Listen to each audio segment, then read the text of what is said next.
Ashley Laiken, thank you for making a comeback and joining me on the podcast once again. Thank you for having me. Yes, you know what? It's. I feel like time is one of those things that we clearly have a finite amount of it, and I just find myself very, very grateful anytime anybody will spend some time, especially somebody like you. I know you have responsibilities, things on your plate, but for you to carve out time just to hop back on the pod, I'm very, very excited to get all of the updates. I think that the last episode I was re-listening to it yesterday and today.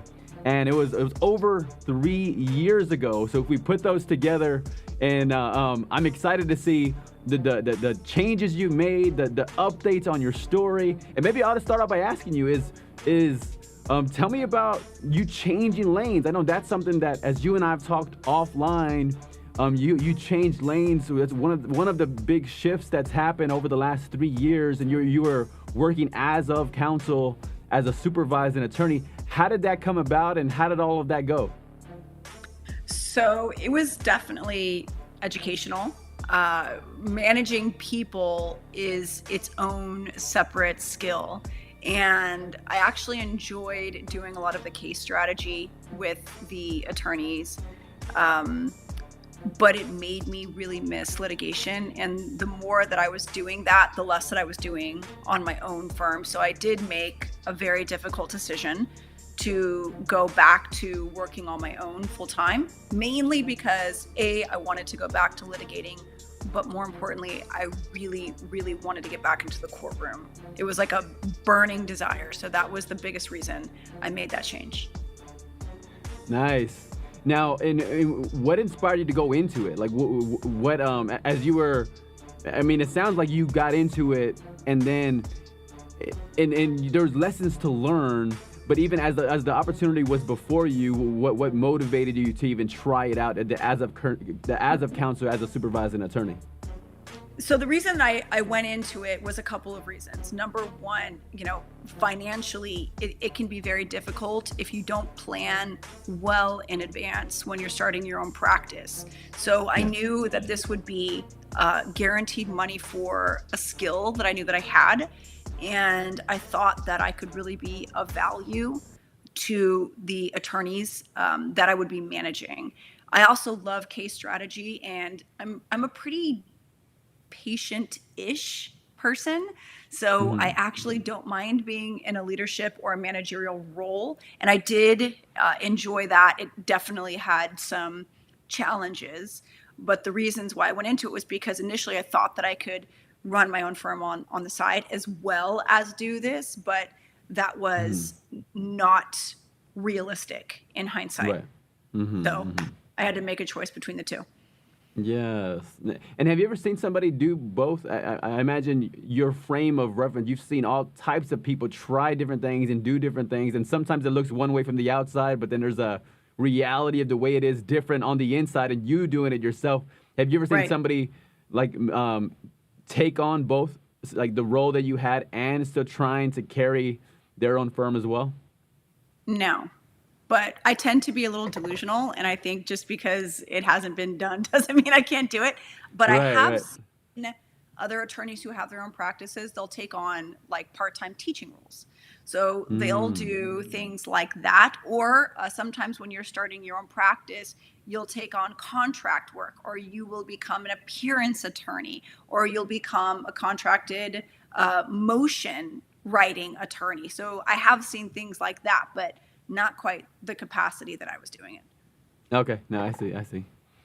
Now, one of the things that I found so beneficial from the last episode was the number of times you were quoting different books and referencing different topics and different themes from different things that you were reading. A number of things that, to be transparent, I hadn't even connected the dots while we were on the episode. But I think later on, I was like reading different books or hearing different quotes. And I was like, oh, wait, like, Ashley said that one, and then she said that one over here, and you had referred to, and maybe I guess the fancy phrase is you had alluded to a number of different books and speeches and topics that even I didn't have those connections. But what would you say are the books that are influencing you the most now in how you're operating and how you're moving? So they're twofold, actually. So number one, I really believe you have to study your craft. It's not enough, and I see this as a mistake that some attorneys make, where they don't study their craft. They just think that, like, trying cases, for example, they'll just go into court and say, well, if I try enough cases, I'll figure it out. And that's actually not a very wise or efficient way to do it. So I oftentimes will read books or transcripts of other people's trials to try to take a little bit from what the other people, especially the people who have done it more than me or who have more experience than I do. So I read books written by people who have tried a lot more cases than I have. But I also read books about women entrepreneurs that have gone the distance or who are farther along in the path than I am. I just read a book called Plan Your Year Like a Millionaire. And every time I read these success oriented books, not only do I pick up on things that I take away from it, I'm of the opinion that if you read a book and you take away one thing from it, then the book was a success. You don't need to take away 10 things, you just need one. Yes. But I also see a lot of commonalities between these entrepreneurs and these people who are, quote unquote, successful. I know successful is a bit of a subjective term, but I see a lot of commonalities between them. And it's kind of like one of those things where if you see it enough times and it's clearly working, you might want to listen. So I pay attention to commonalities. I pay attention to, one or two things that I can take away and I can realistically implement those things in my life. Yes, I love that. I love that. I love that. Sometimes I think there's certain books you could get into and you're like not feeling it. Chapter 1, chapter 2, chapter 3, and then the question does come up, like, do I give up? Especially books that have been recommended by other people. And then there's several books that people have told me about that said, nah, like, you got to keep going. But even to your point, is that gem that I most needed, what if that gem was waiting for me in chapter 9? And I'm only in 3 or 4 and I want to quit, but that gem that's going to best help me in this part of my life right now is waiting for me in chapter 9, 10, or 11. Therefore, like, the idea of staying the path and moving forward is so pivotal at times. And I can see how it's important to look for at least one piece of insight that's going to help us moving forward. Awesome. Now, yeah. Let me ask you about the comment you made about women entrepreneurs, like the idea of how did that come upon your radar to really place an emphasis on women entrepreneurs? Naturally, I know you're a woman entrepreneur, but how did that become a greater emphasis than just whatever? Oh, well, this best-selling author here or that best-selling author there. This is a good book here. When and how did you come about making the focus on women entrepreneurs? Yeah. So when I first decided to open my own firm, I was looking for everything and anything that had to do with, success and entrepreneurship, mainly because I'm risk averse and I'm scared to do the things. I'm scared of failure. I'm scared of running out of money. I'm scared of the things, right? And that kept me in a very safe and secure place my whole life. But my results were always limited because I never moved out of, my comfort zone. There's certain male entrepreneurial motivational speakers that I definitely can resonate with, like Ed Milet. I love that guy. So I've watched a lot of his stuff in the past and I highly recommend him. But then there are others. And the others are like, if you're not obsessive and if you sleep more than 4 hours a night, like, you're lazy, you're going to fail, you loser. And I'm not a 4-hour a night kind of girl. Like, I need a solid 7, man. Like, I can't function if I don't get proper sleep, right? The women approach it differently, especially the women that have children, right? So they're not going to tell you sleep 4 hours a night. What they're going to tell you is, no, sleep is actually pivotal to your success. And if you're feeling overwhelmed, girl, I hear you. This is what I've done to overcome that. Let me tell you how to prioritize your time. They don't say, if you're sitting around on social media, you're wasting your time and you're a loser. They say, keep track of your time. Keep a time log throughout the day. Let's see where your time is going. So it's a more for me as a parent, as an attorney, because part of being an entrepreneur and an attorney is you don't spend all day on business development and marketing. You still got to be the lawyer. You have to have the service. You have to have the product. Okay. Mm-hmm. So it's wearing two hats. And honestly, some people are not cut out for both of those things. But I feel like the female entrepreneurs, at least for me, I felt validated, I felt seen, I felt heard, and I learned a lot more from their approach than I did with the guys that, were like, embrace the obsession and pull the all-nighter. I pulled an all-nighter one time. I will never do that again. I don't care how much I love it. We're not doing it. So it was more realistic for me, and I felt like I could take away more from them and implement those things into my life to better and more efficiently and healthier path to success. Yes. No, I respect that, and it's helpful to hear that what means something to each person in their story, and the you being validated, you feeling heard, and really, I'm hearing like phrases of connection, like they connected better with you and related more with you, and you even mentioned the mother piece, which I think adds into it because they know the challenges and the difficulties and the temptations that come with being a mother and being woman and being the business owner. But I like that. I like how even the phrase that came to my mind as you were saying it is the women that you were reading seem to have a more sustainable approach to like longevity. Like again, some people might get away with the all-nighters, in the short term or something like that. But like the idea of what's sustainable to help people to effectively manage their life, manage their career. It's so much about the big picture and not just about this next 6 months or so. Yeah, and I'll add one thing to that for the moms out there who might be listening to this. An example is, when I started off in the law, I started off as a defense attorney. And of course, the guys that, the people that own the firm were mostly, if not all, men. And when they were in trial and they had things to do, like I always heard about, how their wives would take the kids to their ballet practices or their sports practices. And, she was schlepping them all over town and they couldn't make all those things because they had to work. They had to work. They had to work. It was like, and these were stay-at-home moms, so the income was coming from the men, and it was like that was kind of like a get-out-of-jail-free card. I have to work. Well, what I'm hearing when I speak to my other fellow mom attorneys is we might have to work, but oh my God, we feel so guilty. Like when I think of my son at a baseball practice and I can't be there, I'm like, oh my gosh, he's going to be looking in the stands. This is going to be the night he hits a home run and I'm not there. And I will eat myself alive because of it. And I loved, Shonda Rhimes had actually spoken on this topic, and she's like, when you're operating at our level, we're going to have to miss some things. We're not going to be able to do all of this and all of this. And I know a lot of women and will say you can have it all. In my experience, you can't. Something is going to have to give, right? So, the last time I was in trial, I missed 2 violin concerts. Did I feel bad about it? Yes. But the difference is this time I didn't eat myself alive about it. It was something that was out of my control.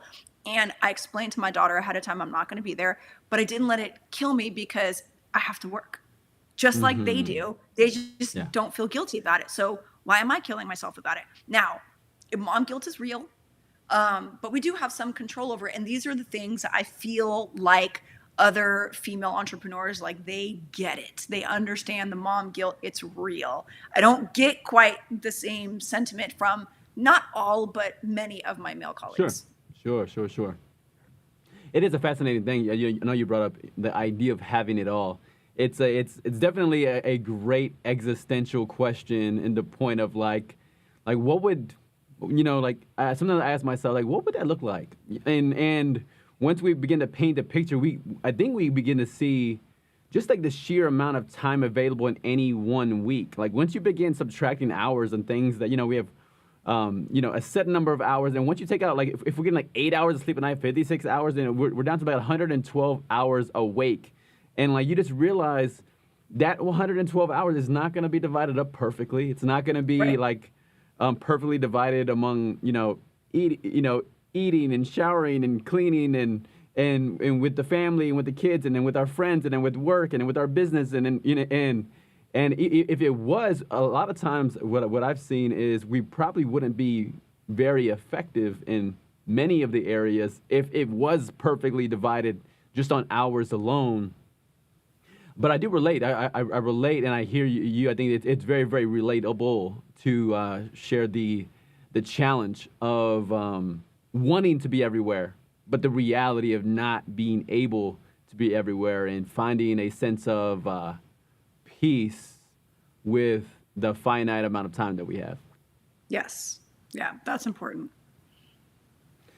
So, and maybe this is connected, maybe this is a little bit different, but what would you say is a major lesson you've learned over these last 3 years since our podcast together? So I believe it's been over 3 years.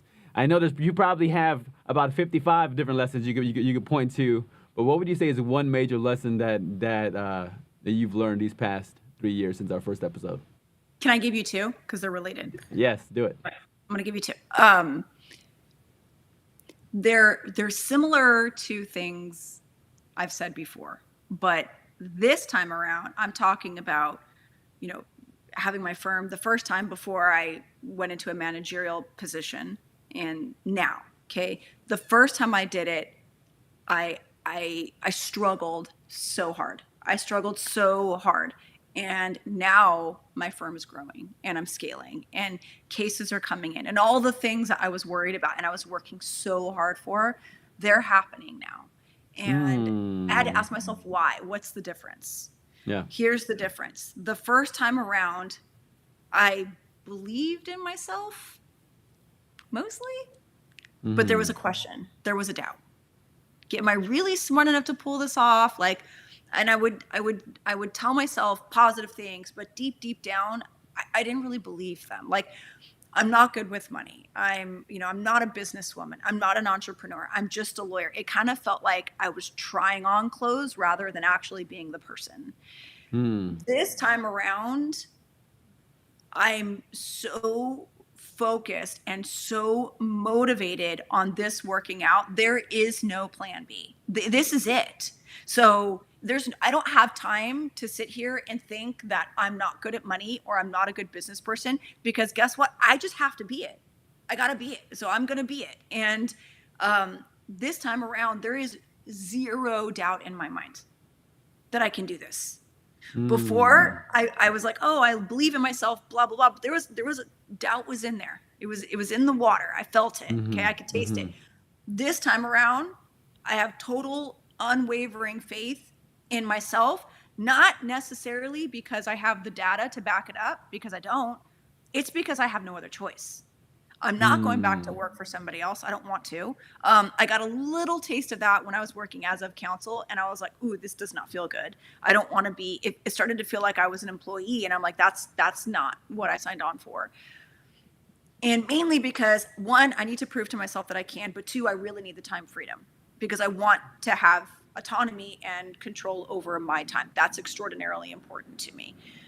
The second thing is I had to clean up my personal life. So as you know, I'm divorced, and my ex-husband and I were at odds a lot. And I did not give credit to how much energy I was spending towards fighting those emotional battles. I thought I was doing both of them well. I was not. When you give so much anxiety to one situation and so much angst and so much negative emotional energy, to think that is not going to affect the other areas of your life, including but not limited to your business, your goals, and your money, is foolhardy. You have to have peace. So, like, for example, now, and I had told you my son had an accident, and his dad and I kind of had an epiphany. And now we're working together beautifully. I have Mm. peace in my life. I have peace in my heart. And all of that energy is going into my business. It is no surprise that things are starting to work out the way that they are. Now, I'm not saying Mm. if you have a combative relationship with an ex-partner or whatever that you can't still achieve your goals, but you have to be very, very conscious about how you are internalizing it. You have to be very conscious about your perspective and how much of your energy you're really giving to that when it should be going to this. I am a Mm. very emotionally sensitive person. Probably too emotional and too sensitive, but I know that about myself. So now that Mm. I have peace in my life and I have emotional maturity and I have perspective, the other things in my life are really starting to fall in place, and it's not a coincidence. Mm. So, Yes. Yes. number Yes. one, unwavering belief in yourself. And number two, you got to clean up your personal life. You got Yes. to put Yes. things where they belong. Yes, and I remember you mentioned this on the first episode. This is the concept of compartmentalizing, and you had said it in a different context about making decisions with honesty and how it was so important that if you saw somebody, a colleague who was dishonest and unethical in the profession, there was no way you believed that they would be able to compartmentalize that dishonesty and the lack of integrity just to their professional life. You really believed that that was going to influence them personally and then relationally connecting with you. And then so it sounds like this is a very similar concept. Just the idea is that the problem sometimes that we could have in our personal life, we think that, oh yeah, this is not going to influence my professional life because I'm just going to keep it right here in my personal life and nowhere else. But the Yep. reality is the interconnection, the web, of being human seems to be there's an interconnection of life, and so it's for the most of us, it's going to be so difficult to do our best professionally if there's so much drag on us in our personal lives. If I know a friend of mine who might also be a colleague has lied in their practice, had screwed someone over, we can't be friends anymore Mm-hmm. because I'm watching you do bad unto other people. I will be no exception. Like, it works the same way as gossip. When you hear somebody talking badly about someone else, you're never going to be the exception. If that's what they do, that's what they do. When they, Mm-hmm. the scorpion, what is the story? The scorpion and the turtle. The scorpion gets on the turtle's back to get across the pond, and then he stings the turtle, and the turtle's like, "Why did you do that? Now we're both going to drown." Because I'm a scorpion. That's what I do. Right? It's not. It's almost not even Mm. personal. You got to Yeah.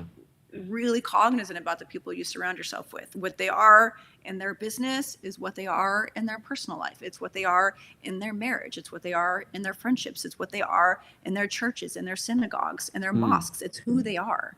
So, Mm-hmm. and the beautiful part of the way that my life is shaping up now is I get to pick and choose who I want to do business with. And Mm-hmm. I am telling you, the people that I do business with, Derek, are the people I would be friends with. Yes, yes, yes. That is beautiful. That is beautiful because, and we've heard it 1,000 different ways. Just the people around us, they influence us so much. There's a rub. There's a real life rub that we get from people being around us. So they could pull us back and drag us down, but they also could lift us up and inspire us and move us forward. But the fact that you have that around you, I think that's so precious. Thank you. Thank you. I do. So let's get into politics a little bit here, kind of. So given we're in 2024, it's an election year.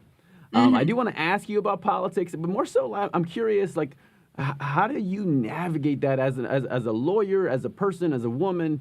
Are your politics, are they more public facing, more private facing, or something, a hybrid of the two? How do you navigate that? And tell me even how California's culture or the culture around you influences you to be one or the other and how all of that works in your life. You know what's so funny about that is my parents are divorced, and one half of my family is totally Republican, and the other half of my family is totally Democratic. So, Yeah. and they both were like, they will disown you if you don't believe the way that they do. And I'm over here in the middle, like, guys, like, this is the beautiful thing about our country is we can all have our opinions. Yeah. I'm kind of somewhere in the middle, and it's funny because the whole Israeli Hamas war, right? I've got very strong personal feelings about that war, and I keep seeing my colleagues posting very politically opposite points, and I started to engage these people, and then I stopped, mainly because I was emotionally exhausted from it. I'm not going to change their mind. Okay. I'm not going to tell them something that's so brilliant. They're like, oh my gosh, I have been thinking about this all wrong my whole life. That's not going to happen. Okay. I'm not going to be that person.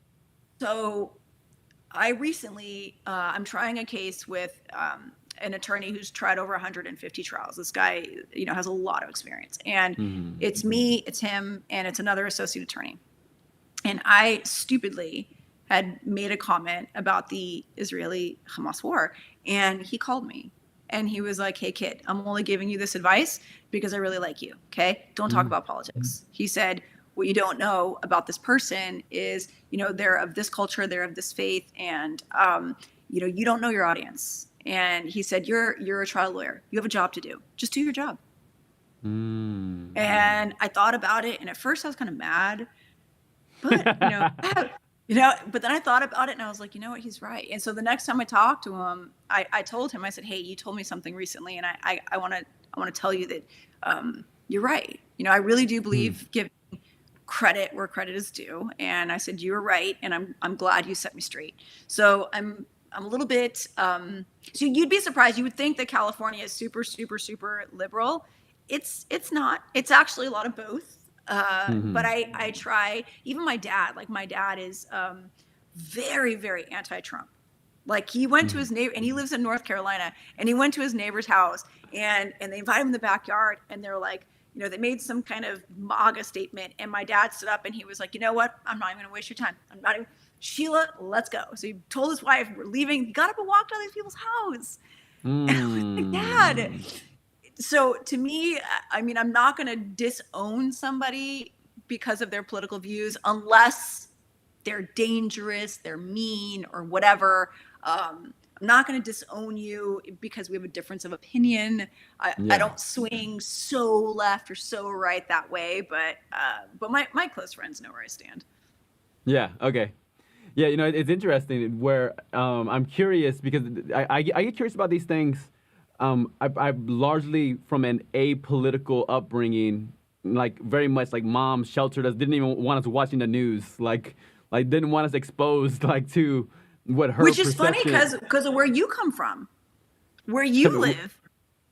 Oh yeah, in Texas for sure. Yes. For sure.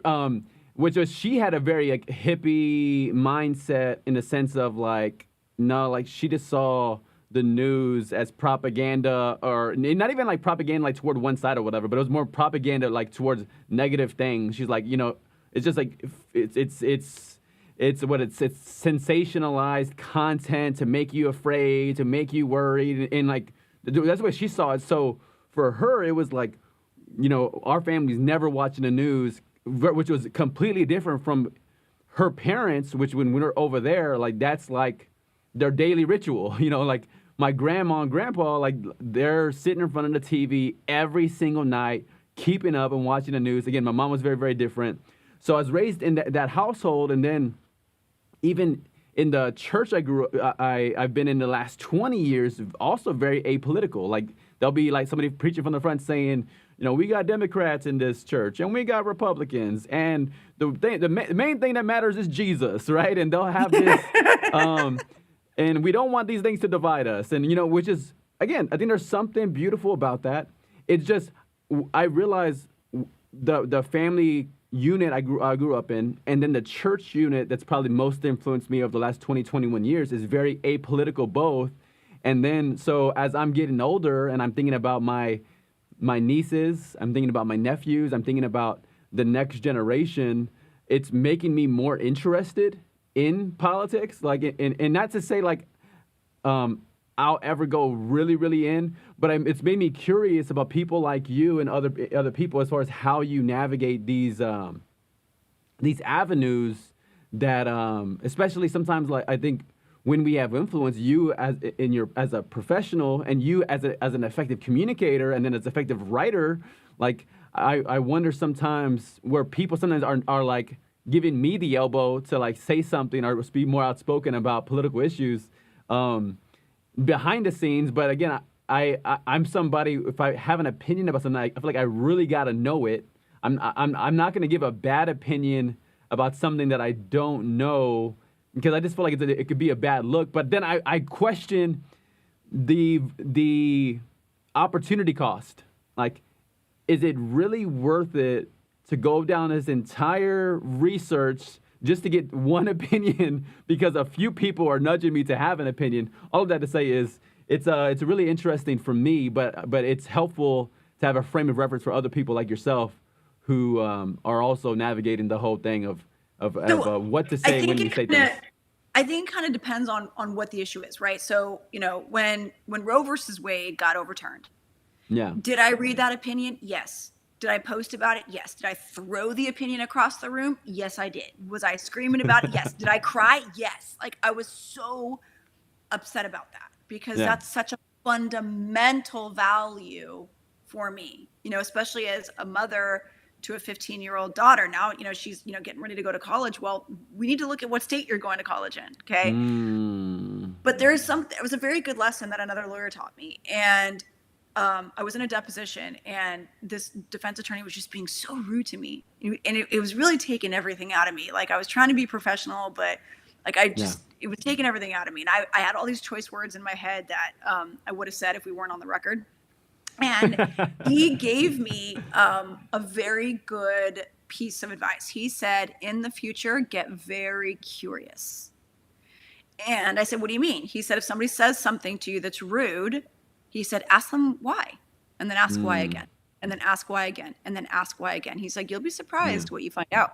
So when people have different political views and they want to talk about it, I ask why, and then I ask why again, and then I ask why again. And I'm not assigning judgment to what they're saying. I'm just listening. I think judgment is bad. Curiosity is good.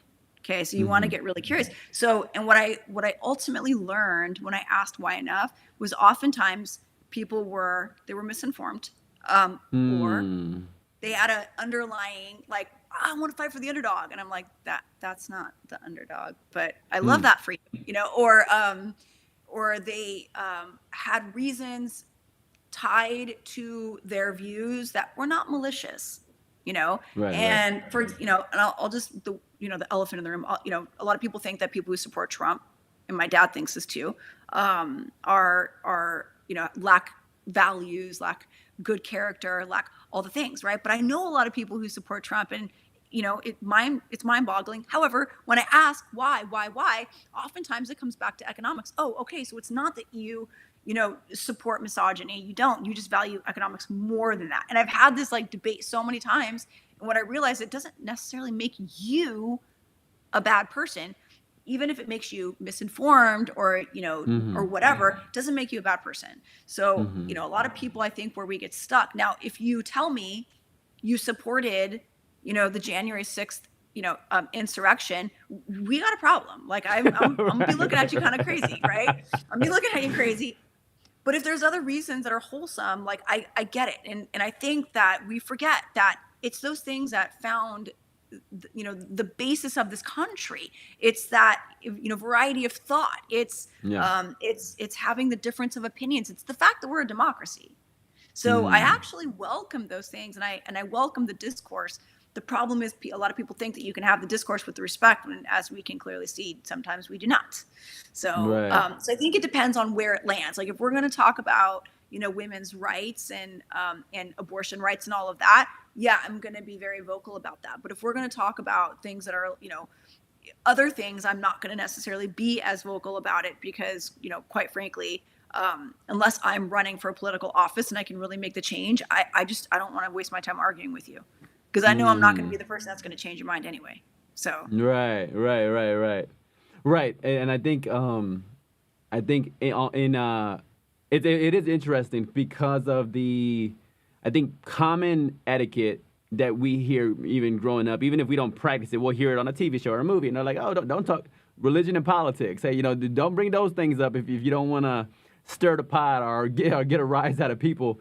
Again, but then depending on your background, again, if I grew up in a church culture, we're very much about preaching the word and sharing, and evangelizing and proselytizing, these things on the religious side, and then but it's still very, very muted on the political side.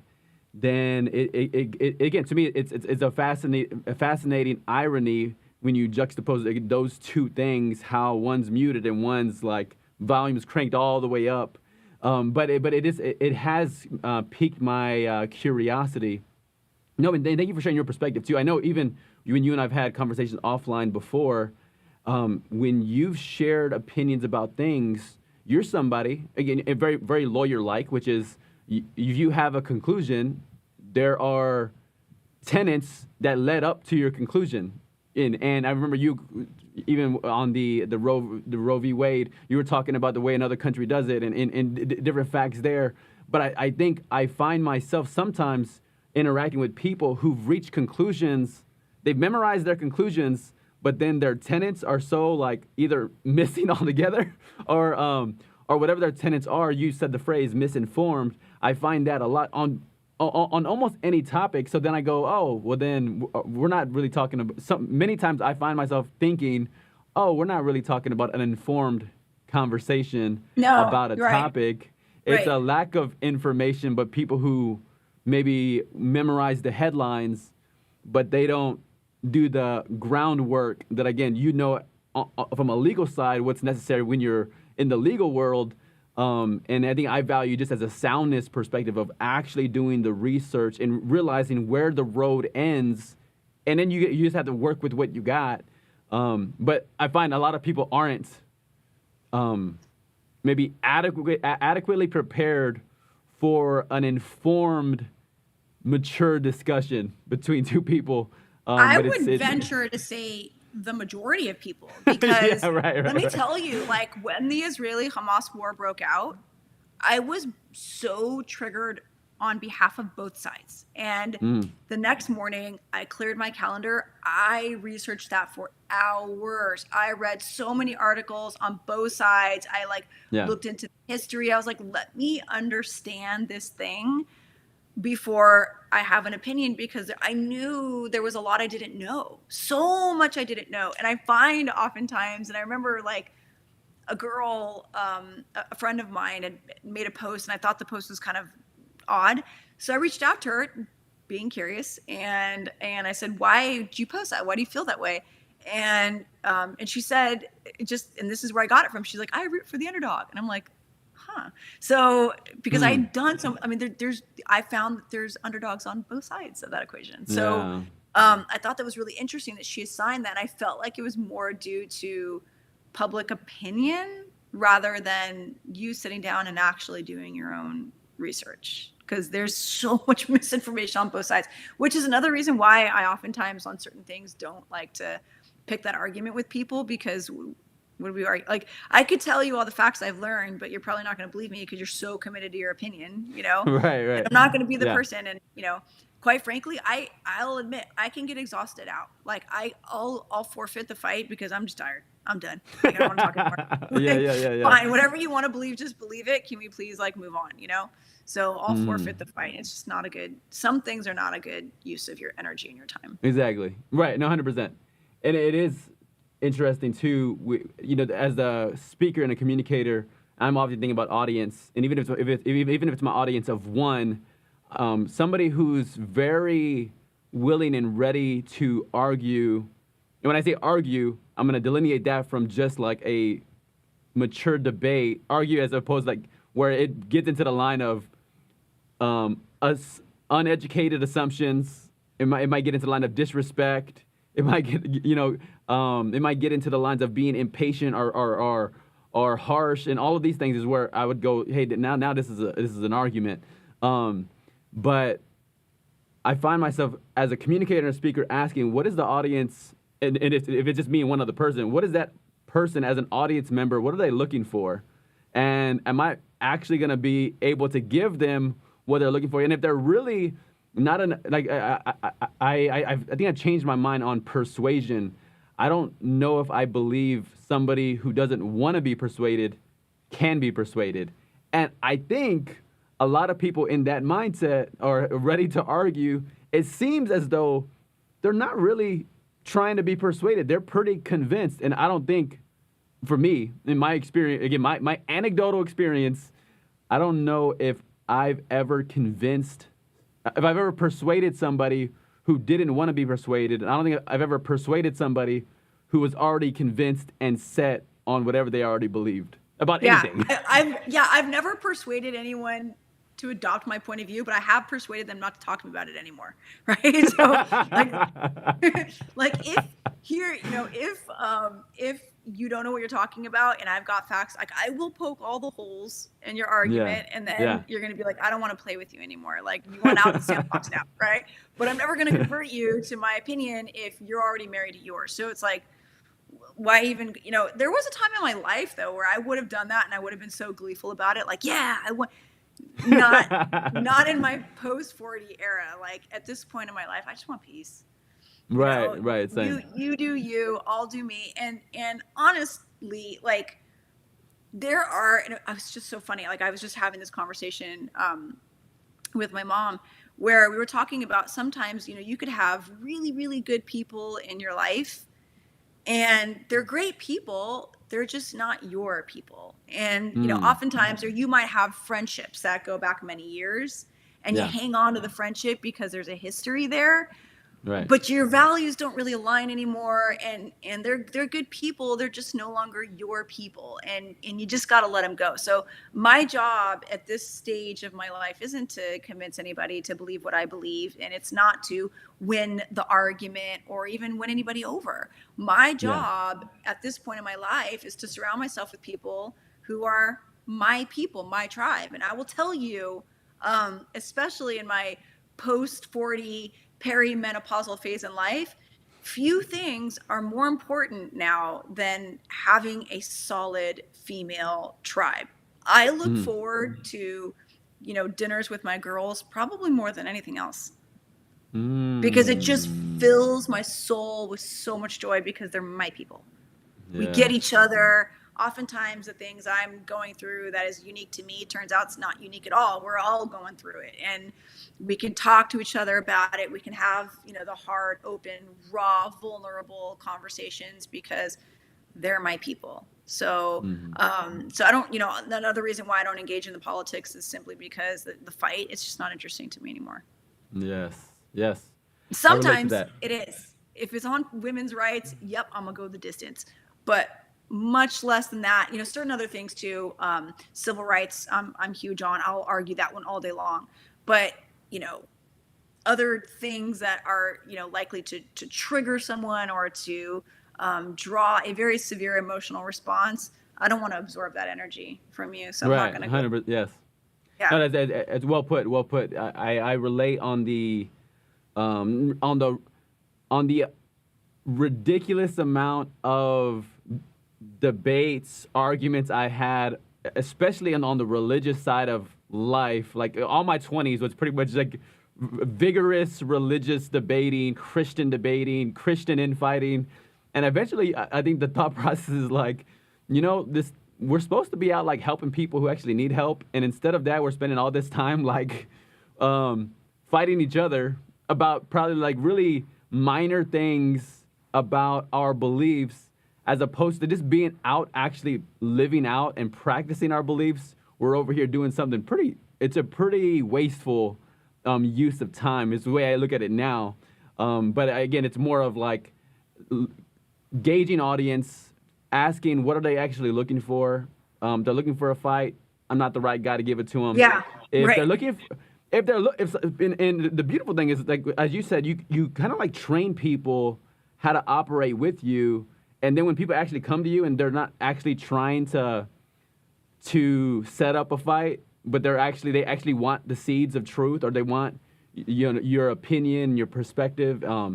That's actually refreshing, where it's like an honest question of advice in life guidance, as opposed to a setup for a tactic in a debate to attack something else later on. Right.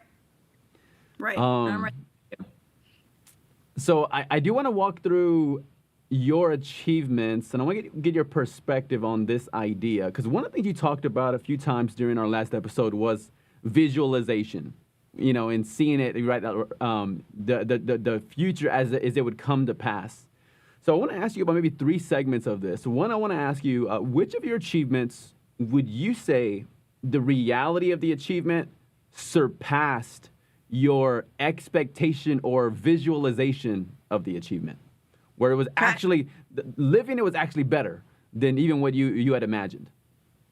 So it was sort of like that, a little bit different. And so when I went back out on my own, I could not wait to get back into trial. And the cases that I had picked up, they were hard. They were hard cases. The client was hard, or the facts were hard, or the causation for the injuries was hard. There was something, really, and usually that's why those cases end up going to court anyway. Limited damages and a lot of, medical treatment. So, I didn't necessarily lose, but the verdicts weren't high. Not where I was going to make any kind of substantial money on it. But I didn't really expect that. I knew when I took these cases that it was a real possibility I wouldn't be getting paid. And then I did 2 of those. I jumped into all of them pretty last minute. And anybody who's a trial attorney knows, that's a very exhausting thing to do. And then this last one, I got a file on a Friday in an area of law I don't even practice. And it went to trial on Monday. Crazy? Yes, that was crazy. I was learning the law and the case at the same time over the weekend, and then really learning it while I was in the trial. And what I would say is, while I was disappointed and I kept thinking to myself, I can't keep doing this. I love trying cases, but I can't really afford to remove myself, for 2 weeks or more at a time from my practice and my actual, other cases, to go try these cases because I love being in trial. This isn't a really great business model. I was wrong. And the reason is, I'm not a big social media poster. I'm trying to get better. And I have brought on some marketing help because I really need the help. My friends, they make all these fancy little Instagram posts, and all it does is irritate me because I don't have the patience to sit there and learn the stickers and dragging I'm not going to do it. So the only time I was really posting was when I was in trial, and mainly because it was the only time I felt motivated to. Here's what happened. Even though the verdicts weren't great, people saw me, and number one, they were like, gosh, this girl's in trial all the time. And the other thing they thought was, that girl's got chutzpah. She's taking cases in an area of law she doesn't even try. And it caused conversations. Those conversations led to connections, and those connections led to the cases I needed. So the result of that experience was whoa, I didn't even see that coming. I was just trying to, keep my butt in trial because I love being in trial so much. And I got that result out of it. So that worked out way better than I thought it was going to in reality. Yes. And I could see how that works. And you've used the phrase, I think when you and I have interacted offline, you've shared this idea of you don't got to see the whole staircase, but you got to see and take that first step. And I think I was hearing that with the story you just sharing. You're like, you know what? I'm gonna step up. I'm gonna step in. I'm gonna do my best to serve. I'm gonna even step into an area of law that I'm not really informed about, but I'm gonna become as competent as I can be about it. And then you posting about it led you to some substantial cases. But it sounds like very much. I imagine if we were to rewind it back and you didn't take those cases, then you wouldn't have made the posts. You didn't have the connections, and you didn't have these other cases. So I can see how we rewind it and we have a different storyline that doesn't sh- doesn't show the fruit that you ended up getting on this part of reality where you It's actually did. also it's also the faulty perspective that we have, right? Like it's funny when people say things to me, when I hear things like I've had several clients call me a pit bull or a bulldog, and I'm like, what? Like I'm the nicest person ever. Like it blows my mind, and I realize how faulty sometimes we are in the way that we see ourselves, right? So Mm. I'm looking at like, God, I got another low verdict. This is awful. When other people are like, that girl's got guts. Like, look what she just did. Mm. And I'm over here thinking because I didn't pull off a miracle and I didn't pull off magic and I didn't turn the case around, that I internalized it and I took it personally and everyone's going to think I'm a bad lawyer, when other people were like, man, she took that case to trial. Like, I wouldn't have done that, you know? And so people were looking at it Mm. like courage and I'm looking at it like failure. And it's so funny. Mm. And what I've realized at this point in my life, watching, and it's so funny when people call things like an overnight success. I am nowhere near where I want to be, but the things are starting to fall in place. Okay. This didn't happen overnight. This has been lesson after lesson after lesson, even becoming, of counsel, that managerial position. I learned a lot, and I wouldn't be where I am today if I hadn't taken that unintentional hiatus from my own firm, because it was that experience where I was like, yeah, I love the people that I was managing and I like the people that I was working with, but I don't want that. I don't want that so much. This has to work. And it's because of that I'm like, no, there's no plan B. This is it. This has to work. There's no, and I will tell you, when you get so clear about the goals, and I hired a business coach specifically that works with lawyers to help me with this. But when you get so specific with the goals, it's kind of funny how the obsession creeps in there. So now all of a sudden I am working so much harder than I used to. I mean, I got up this morning at 6:30 to get in front of my computer before everybody else in my family woke up, right?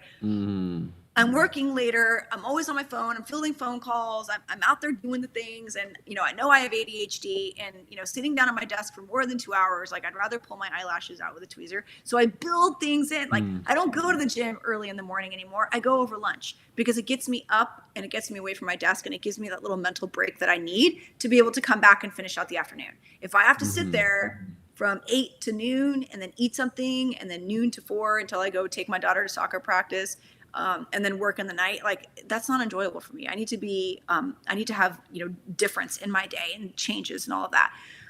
But the one biggest thing I've learned from this is once you get so clear on the why, I have now completely surrendered the how. So, and another thing is, like, I used to go to conferences because I get a little bit of social anxiety and, I don't love it. And I would go to conferences and, I'd get overwhelmed and I'd go retreat in my hotel room. Now, part of that is ADHD. However, when I go to conferences now, totally different. I am working with a purpose. Like I go there to meet people, and one thing I've learned is that I love hearing people's stories. Like I love meeting new people. I get so much joy out of it. And when I make those connections and I find out who you are, the next thing I'm thinking is, how can I help you? Can we help each other in any way?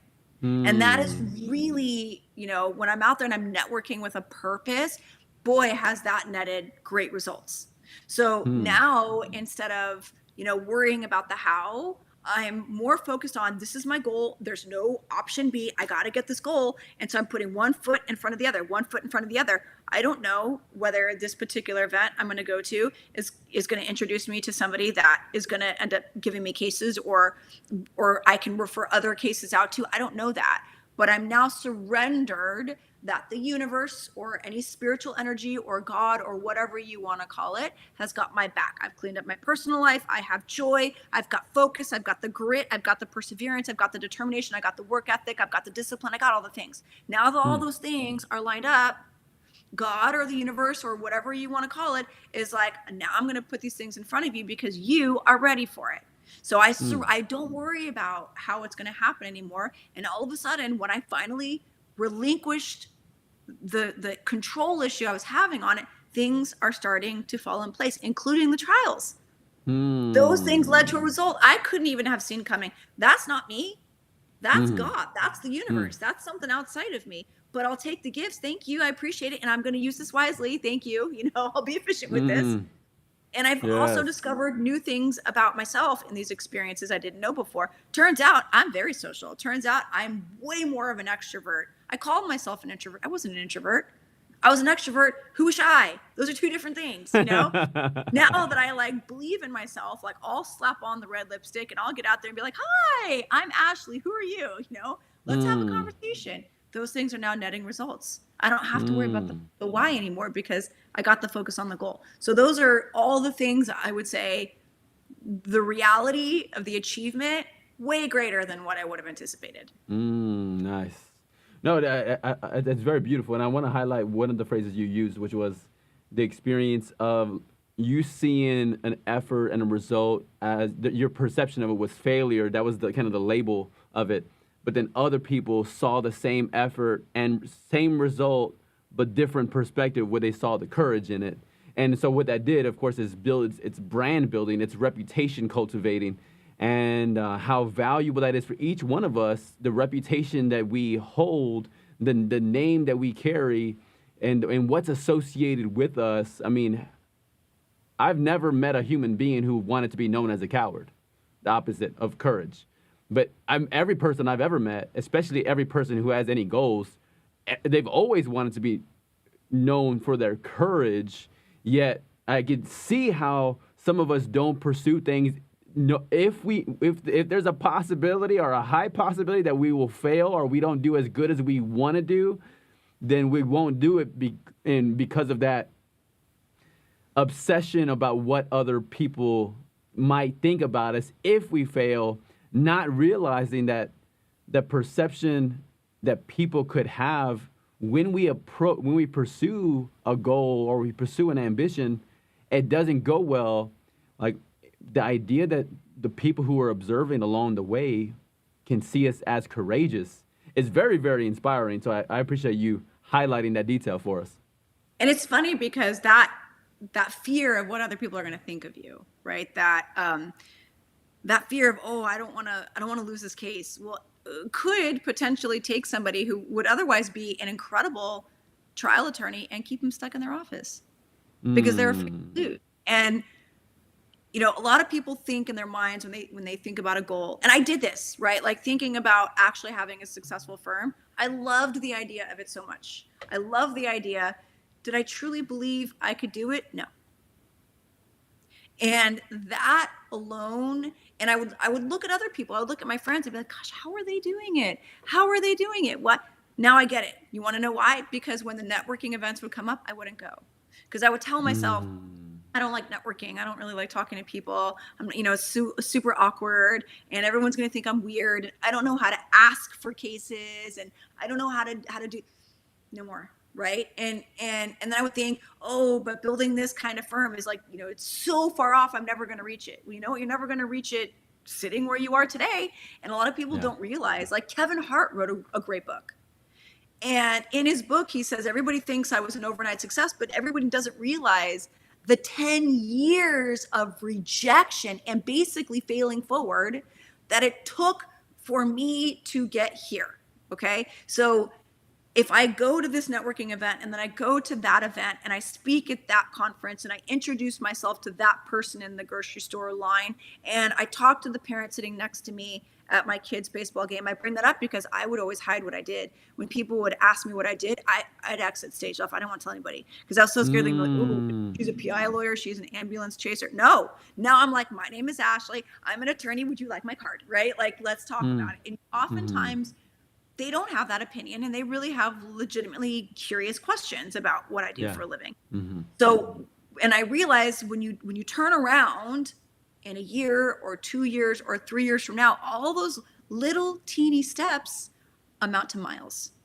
You are miles closer to your goal. When you took the first step, that goal post felt so far away. And then you look back 2, 3, 4, 5 years, which is about where I'm at, and I'm like, every single thing And believe me, like my brothers say, like you are always late to the party, but you get there eventually, right? So a lot of the people, they achieve success quicker than I did because they were out there doing these things that I was too scared to do, you know? But so what? So I started, a year ago instead of 4 years ago. So what if it took me that long to get here? The amount of joy and accomplishment that I feel today, now doing the things that I was too afraid to do and watching everything fall into place because I'm doing those things, I wouldn't give back for the world, even if it took me 4 years to get here.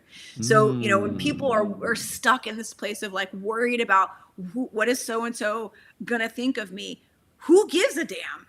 What matters is, I can get up in the morning and look in the mirror and be like, yeah, let's get it. In fact, I don't know if you remember this, or if I think I told you about this, but I used to get up at like, 4:15 in the morning, and I'd be at the gym by 4:50. And, I don't do that anymore because I learned that 4:15 in the morning, man, that is prime work time before the kids get up. I'm sitting in my pajamas and my robe at my computer at 4:15. I work until 6. I, start making the kids' lunches.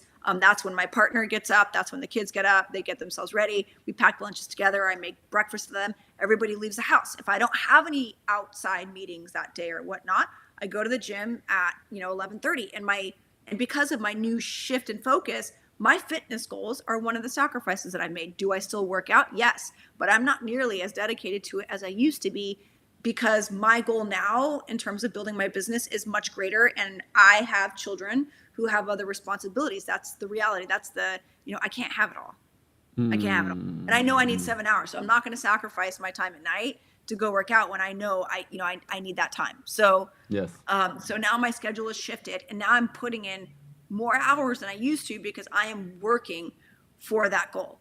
And when you get obsessed with trying to reach that goal, that passion drives you through the fear. It drives you through the hard part. So instead of, when you want something so bad, you want it so bad, it drives you through I don't want to do that because they're going to think I'm socially awkward, to screw it, I'm just going to try this because if this works out, this is going to be epic, right? So you do the thing. You do the thing, and then you're done with the thing, and you're like, that wasn't even, it was nothing. What was I so worried about? Right. I was worried I would lose this trial, and everyone, and everyone's over there going, man, you're a warrior. And people literally were like, you're the woman in the arena. Because I did the trial. So, but I did the thing. And did I worry about losing? Of course. Did it stop me? No. And that's the most important thing. I did it anyway. It's the skydiving analogy. I just jumped. Just jump. I just jumped. Do it. That's right. Love it. Preach it. Love the message. Let me ask you about a different component of this question, which is, which of your achievements would you say the reality of the achievement matched your expectation visualization of the achievement? I would say the first time I was trying to build my firm, because I didn't fully believe in myself. I kind of hoped that something else would show me a different way. But I can tell you in hindsight, my belief level matched the results. But I didn't understand that then. I didn't understand that until now. Yeah. I was okay. I was okay. I was still trying cases. I still got cases, but it was much more limited because I was afraid to do the things like the networking and putting myself out there, and that I was afraid of it. And so the reality matched the results. Yes. All right. Let me ask you about the third piece of this segment, which is, which of your achievements would you say the reality of the achievement was less than, or maybe even worse than, the expectation of the achievement, where you achieved something, but you know what? It was actually the way you saw it happen in your head, or the way you thought you would feel, it was less, or even maybe worse than what you thought it would be like to achieve. The time that I took away from my own firm to manage the litigation department for somebody else's. I would say I really thought I could do it all, but I couldn't. And my own firm suffered greatly when that's where I really wanted to be. And I wasn't trying cases. I wasn't doing the things in the law that I loved. I did love strategizing and I loved working with other attorneys, but litigating them myself and trying cases myself, I wasn't doing. And it ended up taking so much of my time that my own firm suffered. And so I would say that would be an example of my expectations fell far short of what the reality turned out to be. But it was a great lesson, and I wouldn't give back that experience for anything. I think that absolutely was pivotal in setting me on the path I'm on now. Fascinating. It's interesting too, because there is an element of sometimes I've seen people get caught up in like that next thing around the corner. So what you just described, so you did litigating and then you were helping the people, if I understood it right, you were helping people who they would be doing the litigating, you would not. You would be supporting them and coaching them, again, supervising them. So then, so the imagery that at least I get in my brain is there was this warrior that you were on the battlefield, and you loved that. You loved being on the field and chopping off the heads and shooting the arrows through people's hearts and all these things that you were doing before. Then, you took on this role that you described, and then you were almost preparing the soldiers to be on the field. You weren't doing that anymore, and then you just realized, hey, there's actually a gap. I love chopping those heads off. I love shooting those arrows, but what you noticed there was a dissonance maybe to the experience, and then now you're shifting back and you're back on the field and back doing work. Would you say that was accurate, or would you modify that analogy? No, that's accurate. And I would say, managing people has its own skill set. And I didn't anticipate the other challenges that were going to come along with that. And if it's for my own firm, I think that's one thing where I can kind of set the rules and set the way communication happens and things like that. But when you're working within someone else's sandbox and by their rules, it can tie your hands a little bit. So I would say it's me, preparing other people to do the things that I want to do, plus, just difference in the way I would do things versus the way other people would do things. The reality just wasn't what I wanted it to be. Mm-hmm. Yeah, got it. Okay, let's change topics. I want to ask you about the state of women in our world, and more so the young women. I want to ask you, what worries do you have for the young women of today and the young women of tomorrow? I would say, and I'm going to use lawyers, young female lawyers, as an example, because these are issues I am intimately familiar with.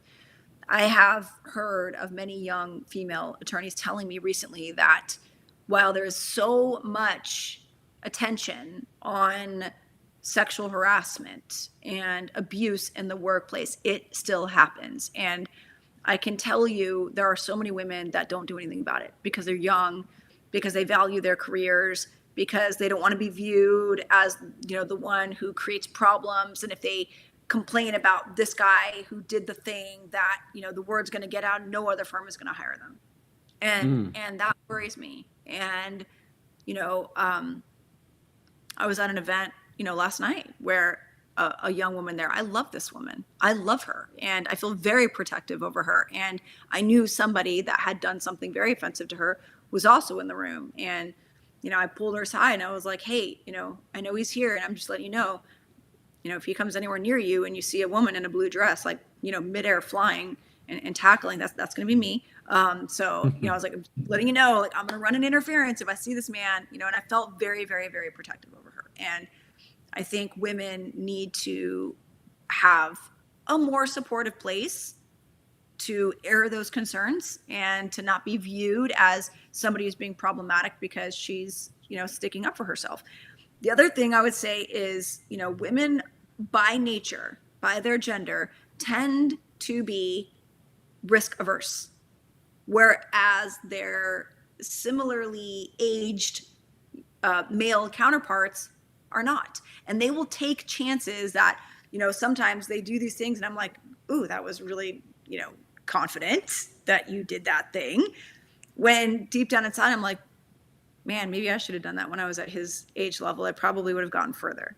So I would encourage, women not to give into this idea that we are all raised with, which is, be likable, don't create problems, like don't step out of your lane. It's the same thing, that, Sheryl Sandberg was talking about when she wrote the book Lean In. Don't sit in the chairs in the back of the room, sit at the conference table, lean into the conversation, own your space. It doesn't matter what your experience level is. I'm not saying be disrespectful, but I'm also saying don't cower just because you want to be demure, just because you want to be seen as polite and likable and amiable and all of those things. You need to own your power and demand what is owed to you, demand the equal pay, demand the equal respect, the equal treatment. You need to demand those things, because more times than not, even though we're in 2024, those things aren't going to be given to you. Mm-hmm. You need to fight for them. Mm-hmm. So those are my concerns for the younger women. And I appreciate your awareness and the example you shared about the event last night, and comical, but there was a sincerity behind what you were sharing. In that, like, hey, you're aware of the discomfort, like you communicated an awareness of the discomfort, the how she might be feeling horrible just being in the same room with the guy who had done some stupid thing in the past, and but you saying something, again, the acknowledgement to her about you having her back. I think that speaks volumes to your character and you being. You know what's funny about that, Derek, is her response was so in line with how women are taught to handle situations. And she said, if he comes up to me, it's okay. I'm going to be polite. And I looked her dead in the face and I'm like, okay, you be polite. I'm not. You be polite. I'll do the other part for you, because I'm not going to stand for that. And that's not okay. And we've had to fight, at certain conferences. Please, there's so much nonsense that happens. We need a hotline. We need a place for these women to go and to complain about these things. You'd be shocked at the pushback we get. So, if, there's a political issue I will run with, it's that one. And I won't be quiet about that. And I meant what I said. If I was like, if he comes at you or he does anything, like, I'll tackle him. And I was joking, but I was actually being very serious about that. I was like, there's no way I'm gonna let this man anywhere near her, now that I know what I know, because she, as a younger attorney, didn't want to be viewed as the problem. And she's like, I'll be polite. What do you mean you'll be polite? This man put his hands on you. We're not being polite. You're I'm not gonna allow you to do that, because and that wouldn't happen, by the way. More often than not, that does not happen to women, who have years of experience, because, and I'm not saying always, I'm saying more often than not, because we're not going to tolerate that at this point. But that young girl who's still making a name for herself in her industry, she would. And that's really unfortunate, but it's real. Yeah. And then I think also the idea that you have cultivated a safe place to be, again, I don't know the situation of how you even became aware of the details of what had took place, but clearly you had connected in a way as a safe place to go for her to share information about what took place there. What's funny is, just briefly, because it supports what I said, the way I learned about her story was because we attended a women's conference, and somebody said in one of the sessions, how many of you have had a male colleague pat you on the butt at work? I raised my hand. I did not know she was going to be like, tell me about that. And I was, ooh, what? What do you mean, tell me about that? She's like, tell me about that. So I told her about this experience that I had. This woman pulled me aside later and she's like, I had a very similar experience and I want to talk to you about it. Because I had been through it and I handled it a little differently, but I didn't take it as far as I wanted to back then either. I definitely reported it, but I didn't take it as far as I could have when I did report it. My boss said to me, and I quote, "What do you want me to do about it?" And I let it go because I was a new attorney there and I really wanted to succeed and I really wanted opportunities. And I was scared that I wouldn't get those opportunities if I made a bigger deal out of it. I was not going to, I wanted her to understand that I totally understand. Most of us older female attorneys, we understand that because we've seen it, we've lived it, and we've heard of it happening so often.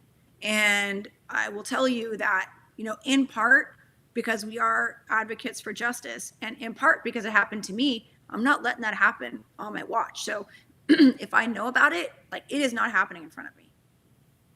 And I wanted her to know that. I see you. If you don't feel like you can protect yourself, lean on me. I'll protect you. And we as women need to do that more for the younger women in any industry, We need to let young women know we've lived your experience. We see you, we hear you, we will protect you. We are a safe space. And any woman who shames a younger woman for not handling the situation the way she would have wanted her to or the way she expected her to, shame on you. We need to be safe spaces. We need to validate. And it should never come down to, which, another woman told a story that same day, and I thought it was interesting. She said, I wasn't even dressed inappropriately. Like, I was wearing, a suit, and in my head, I'm like, who cares? You don't deserve to be treated like that if you're wearing a short skirt and a tube top, or if you're wearing, a full pantsuit. It shouldn't matter. So we as women also need to be very cognizant of our vocabulary and the words that we choose when we're talking about those situations. So, and that is something that I think we have been raised with societally our entire lives. And even if nobody said it, like, the message is in there. If you dress this way, you're inviting it. No, you're not. If something like this happens to you and you don't report it immediately, it didn't really happen. Yes, it did. And we need to make a conscious effort to stop that and be more of a safe space for these women and less judgmental. We need to do more, because I'll tell you one thing, it's kind of like most bullies. If you face them directly, most bullies will back down. Not all of them, but most of them, when you face them directly and you let them know, I'm not going to be messed with, a lot of them back down. Same thing with predators. You face them and you let them know, I've been seen. My partner is a cop, and he told me, if somebody approaches you, on the street or whatever, look them directly in the eye. Because what they don't want is to be seen. They don't want to be recognized. Look them directly in the eye. So we need to use that physically, literally, and metaphorically. Whew. That was no, I appreciate your insight on that. That's it does increase my appreciation for women's spaces to bring something like that up. I mean, the idea of even trying to imagine that topic being brought up in a mixed crowd is like, it probably never. But then, like, the idea that, one, it can get brought up, and then two, people were able to see one another, that they're not alone with the experience. And then for you and then that woman, you're able to have the conversation as a sidebar to walk through the whole thing. Because probably inside of the experience, you feel like it's only happened to you. You feel like you can feel alone. You can feel like, hey, how do I navigate this as in my situation? How do I navigate this as a woman? How do I navigate this as an employee in this firm, or whatever their situation is? But it makes me grateful for those places for women, those women conferences, to be able to speak to real situations that people face, and then to create the connection, to be able to provide guidance, to provide that emotional support, to provide that the social support for things that happen like that. And I will tell you, our young men need to do a better job condoning this behavior. Now, I will say there was one particular event where a girl was followed, and this guy walked into her hotel room at a conference, and another guy saw it, went in there and punched the guy. I'm not advocating physical violence, but he was there to protect her, and he reported it. And a lot of people praised him. Like, he could have turned his cheek and said, I don't want to get involved in that. And he chose not to. He chose to get involved and protect her. And I really feel like, it needs, men can do a better job with encouraging professional events to stay professional.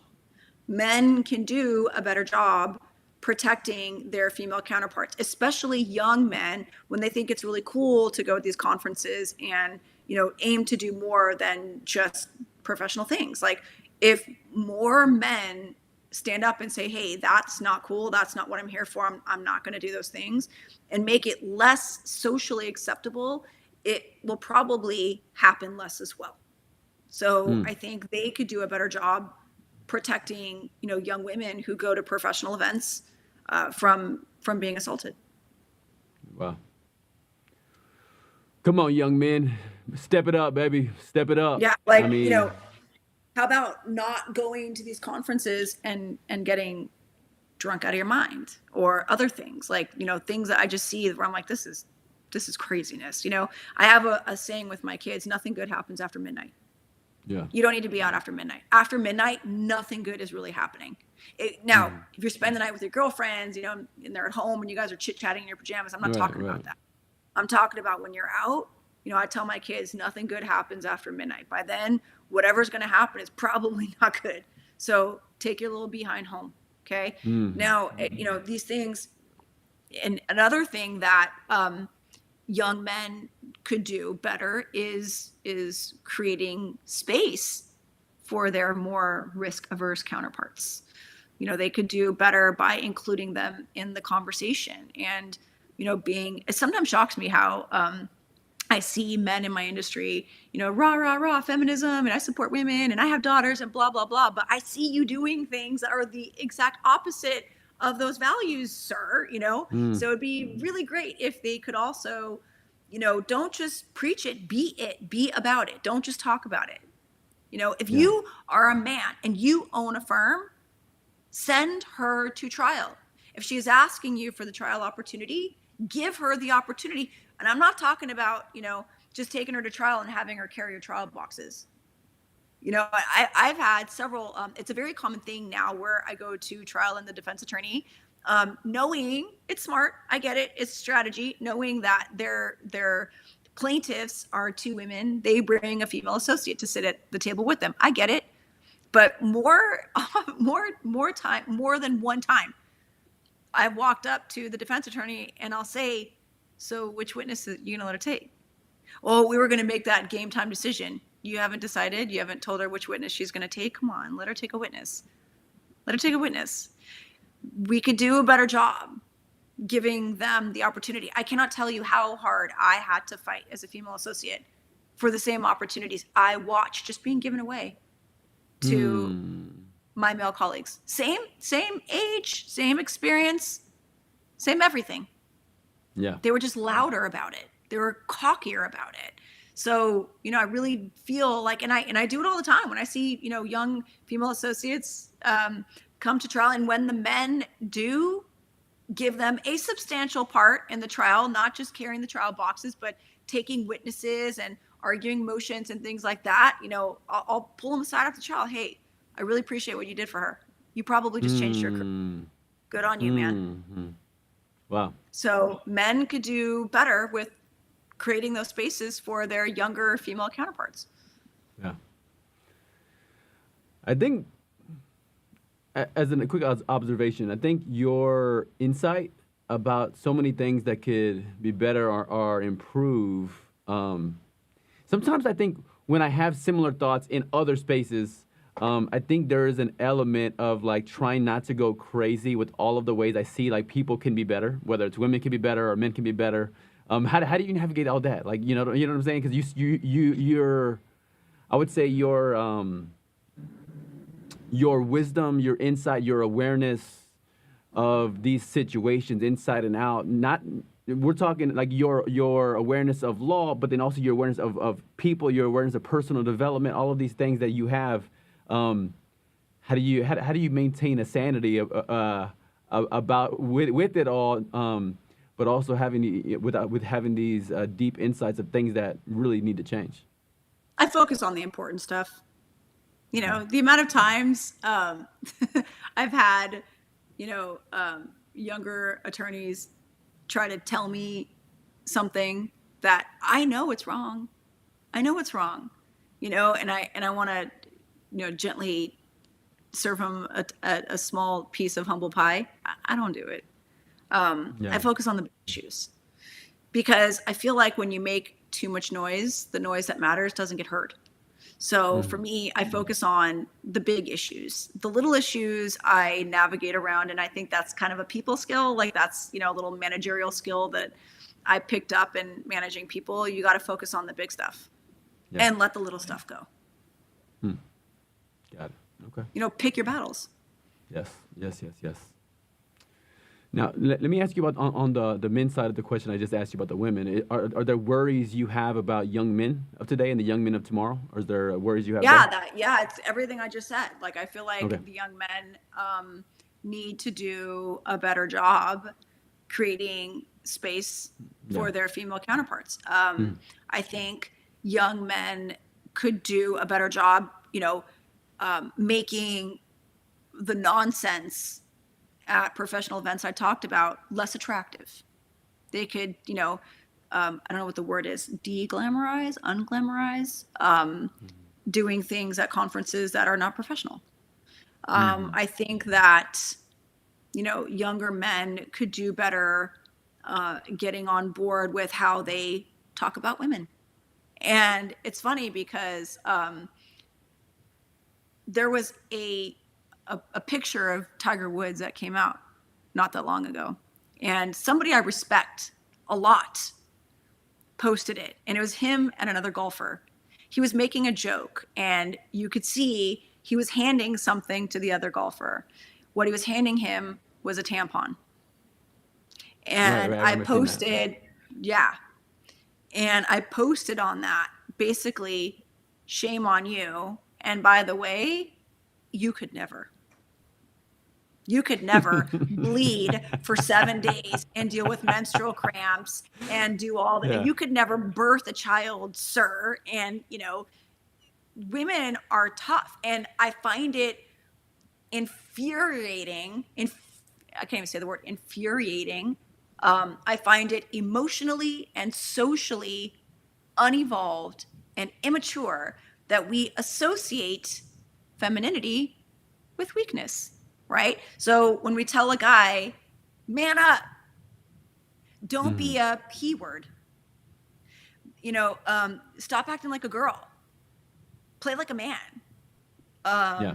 We say, man, excuse my language, but you really got some balls. We don't ever say, man, you really got a vagina. You are tough. Okay, you are tough. I do that, by the way, with my kids. Hmm. I'm like, Hmm. I tell my daughter, like, you have quite the vagina. You are a tough cookie, because I'm Hmm. trying to take that meaning away from the words that don't deserve it. Yeah. Why do we associate, why do we associate weakness with things that are typically feminine? So when I made the comment, like, hey, shame on you that you think it's funny that Tiger Woods is basically calling him a little B word. That's another one, by handing him a tampon. When the things that we have to go through, like Derek, the amount of times, especially being a young woman, that I was at work having cramps, and I'm sitting on my desk, like, oh my God. And then my phone rings. Hi, how can I help you? Right? Like, that is strength, right? I had a baby over winter break of law school and went back to school full time 2 weeks later. My uterus hadn't even shrunk. People were like, I thought you had a baby. And I'm like, I did. And I had a fresh C-section. I'm hobbling from class to class because I made a deal with myself that if I was going to have a baby while I was in law school, I was going to graduate with everyone else. Now, no shade on anyone who made the very, very, very smart decision to take a semester off, because in hindsight, I should have. Yeah. But what I did by being a woman and having the baby and still accomplishing my goals, there was nothing weak about that. Me taking my baby to a moot court competition in another state when she's 4 months old and walking into a bathroom and nursing her and then handing her off and then going into a room and arguing an oral round, coming back out, taking her into the bathroom, breastfeeding her, walking back out, rinse and repeat. There was nothing weak about what I did. Now, at the time, I just did it. I just did what I did as a young mother. Today, I look back and I'm like, holy crap. When you talk about, last time I was talking about being in COVID, that being hard, looking back now, that was hard. That was really, really, really, really, really hard. And that's not a feminine thing. That was hard for everybody. But that was hard. So I think, young men, stop saying those stupid things. Man, we are so past that. Don't say that. Don't use don't call somebody, when we women, we've done a good job at kind of taking the power away from the word bitch, for example. Like, now it's powerful. You are the bitch. You are the woman. Like, we don't say, like, stop being such a bitch, right? You'll never hear me say that. You'll never hear me, say, stop being such a P-U-S-S-Y. I'm never going to say that. And something? My son's never going to say that. And, my son's never going to say, stop acting like a girl. He's never going to say that, because we have those conversations and he sees his mom exhibiting strength on a daily basis. So men can do a better job taking the power away from those words in a demeaning way and putting the power where it belongs. Femininity is strength. And I'll tell you, women who know how to actually embrace their femininity and be strong, whoo, that's a force. Hats off to you, sister. That's the woman who knows how to be a woman and does not have to try to be a man to be taken seriously. That is power. That is real power. And I will tell you, because of that, when I go to trial, I don't pull my hair back in a bun and keep my makeup, very neutral and wear the neutral colors. No, I wear the bright green dress. I wear the bright red dress. I wear the bright patent leather red heels. I wear the red lipstick. My hair is out to here. I'm going to go in authentically Ashley, because I know that's the only way I can be comfortable enough. If I'm comfortable in my skin, now I can focus on the job I got to do. But if I'm over here trying to, worry about everything I say and what I do, am I being too girly? Am I being too masculine? I'm not doing any of that. And if I go in authentic because I know how to be a good attorney and still be a woman, and I'm not trying to be my male counterparts, that is power. And that is also something that I was actually taught by a man. A man taught me that lesson. I never forgot it. And I teach it to every other woman I know. Come on. Love it. Love it. Love it. Love it. You just naturally overflow with mic drop moments. So you're a natural on that. Now, Thank you. Let's talk about your health and fitness. It's fascinating because it didn't even come up in our last episode together. Yet that's such an area of strength of yours. As I've interacted with you, especially, I talk to a number of people, men and women, who have ambitions, for weight loss and for body transformation. And one thing that you certainly have harness this strength in this area of health and fitness. I think there's the percentage of people who communicate that they want to lose weight, for example, is so high, but it's something that it seems like you've really you've mastered this element of health and fitness. I'm curious your perspective. Talk about your journey, where it's been before. I know you touched on it a little bit earlier, but how has all of that been over the last 3 years, and beyond? So I read an article that, and I don't even know if it's true, but it did the trick for me, that every year after the age of 35, you lose up to a pound of muscle. Yeah, we're not having that. We're not having that. So I was like, it is time to walk into a gym. Okay. Because I was one of those people who had the gym membership, and like I felt super good about getting the gym membership, and then I just never went. Right. Yeah. But it was really scary. And I believe how you are in fitness and things, like if you exhibit discipline in one area of your life, it has a trickle-down effect. Sure. You're going to exhibit discipline. Now that area of my life, I was locked in. I had it figured out. Now, with that being said, I didn't go in with a specific weight loss goal. Genetically, I was really blessed. I was thin, but I wasn't toned. And it's so funny how things have changed now. Okay, so I started, I don't know, I was like probably 36. My deal with myself, and when I went to the gym, like I was wearing like funky gym clothes, thinking everybody in here is looking at me, and I'm like studying the instructions on the machine, and I'm like, does everyone notice how long it's taking me to like figure this out? And so I ended up getting a personal trainer to, you know, show me a couple things around the gym. But my deal with myself was I had to go at least 3 times a week, and I just had to walk in. Whatever I did after I walked in was enough. Now, right. By the time you get dressed and you drive there and you walk in, you're way more likely to do something when you're actually there. What I had to learn in the process was grace, though, because sometimes I wouldn't have a great workout and I would just beat myself up, or you know, trial really throws off my fitness regimen, because I love the guys that are like, I can still go to trial, you know, and I can go to the gym every day. And I don't know how you're doing that, sir, and I love that for you, but it doesn't work for me. When I'm in trial, like I literally don't have the time. I'm working, you know, 3 o'clock in the morning until, you know, 9, 10 o'clock at night. I don't have the time to go to the gym. And what happens is every time that happens, it's like I have to start over, and starting over is really hard. Okay. And sometimes after trial, I even get sick. And when I get sick, that takes me out too. So I've had to learn grace. What I did not see coming was hitting a perimenopausal phase in my life. And break that phrase down. You used that phrase earlier. Break that phrase down. So perimenopause is the 10 years before a woman goes through menopause.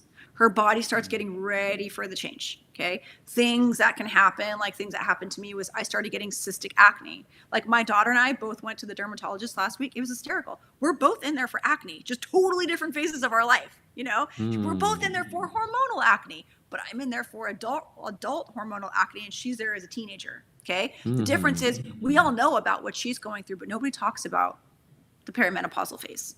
Okay. Yeah. The other thing that happens is weight gain. Did not see that one coming. I all of a sudden, almost overnight, put on 10 pounds. And what's even worse, I couldn't get it off.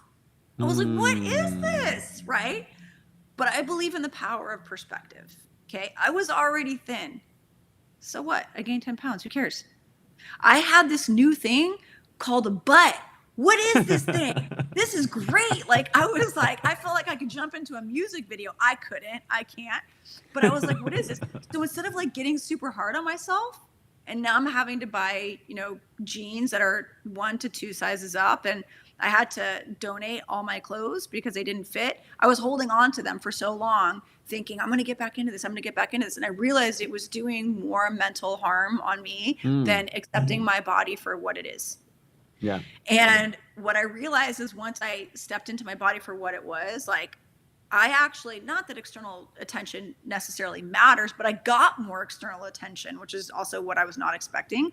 Because I think what people were sensing from me was not my butt. I'm sure that was part of it, but it was the confidence. Like, I love who I am. So what, I have more, so what, I've got a little extra fat on my thighs. Who cares?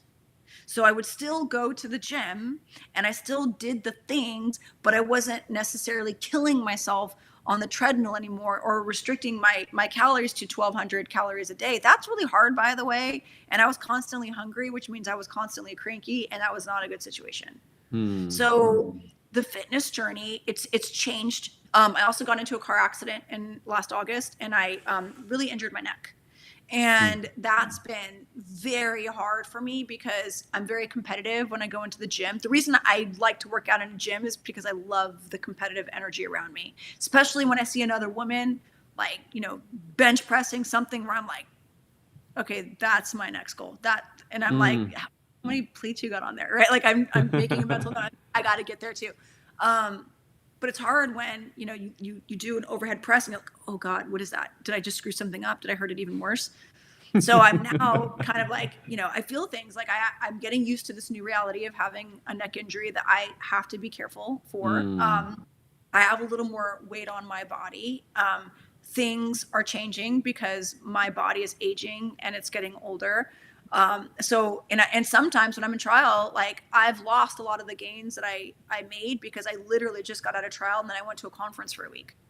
But I'm not going to get upset about it. Does it bother me? I'm not in the gym? Yeah, a little bit. But I also realize, I don't go in the morning anymore because I'm spending that time building something. If I can, on the days that I'm home, I'll go in the late morning, but it's not 6 days a week anymore.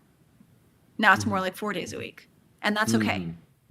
And that's okay because I'm working on something that is even more important. But I do believe that, like, for me to get up at 4:15 in the morning, it's not a thing because I was already doing it for the gym. And I love the gym. I love that feeling that I would get leaving the gym. I'm now getting that feeling from working on my business. But I do realize I still have to take care of my body. I eat, pretty healthy. I cheat. Don't get me wrong. I had a burger last night and it was heavenly.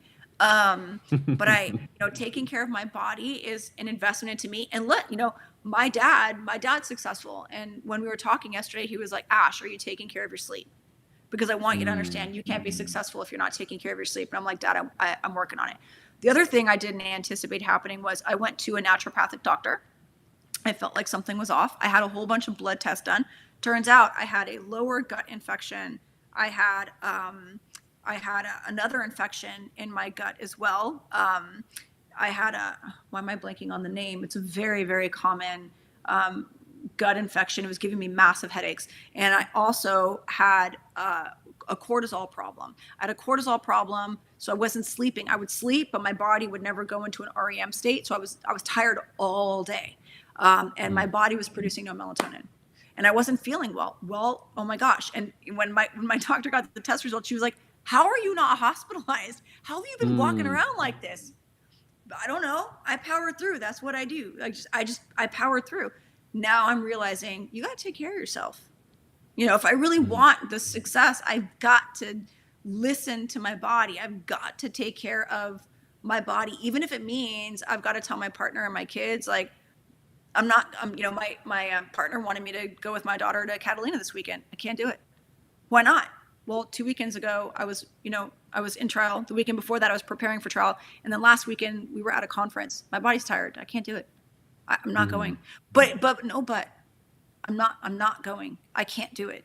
I need to listen to my body because I know I have the tendency of getting sick. So fitness and health, it can look different at different phases of a woman's life. Yes. And we have to learn grace through those changes because I'm so hardwired to get up and go to the gym that when I don't, I beat myself up about it all day. I'm not going to waste that energy anymore because I'm spending it on something so much more important. I'm not saying don't prioritize going to the gym. Yes. But if you've got something else going on in your life, if you're going through a health crisis, if you are sick, if you get COVID, if you suffer a neck injury, it's okay. You can modify it. You can do it differently. It's no cause to be ashamed. It's no cause to get down on yourself, because when you do that, you're less likely to go back to the gym. Then you just let it all go. Like, shoot, I didn't go all week, so why go today? I've done that many, many, many times, until I'm like, no, Ashley, get in the car and go. And, when I'm trying to get back into something, especially the gym, I give it 3 weeks. If I go consistently for 3 weeks, then I'm good. Nice. The first 3 weeks, I might have to force myself, but I already know that gym, so I can do it now. So my health and fitness journey, when we talked three months ago, it looked very different than it looks today. Yeah. Right. But I'm happier today. Good. No, and it makes sense too, that you've applied pretty much like frameworks to seemingly every area of your life, even like the idea of 3 weeks. And you're to figure that out. Hey, what is it for me that works to get back into this rhythm, into this place where I feel good again at the gym and going. But I appreciate that about you, because it seems like you apply frameworks and thought processes and systems that really help you to think through, give yourself the grace to get up to that 3 week mark so you can feel normal again, back in the gym. And no, I appreciate you. I think one thing you had said along the way, and I was wondering if you said it in the last episode, you and I must have talked about it offline, but at one point you were talking about getting into, when you got into bodybuilding, or when you called it that. It's always fascinating for people who are in the gym to evolve and to even label it that. And I was curious about you as well, because you said at 36 you were really going to the gym.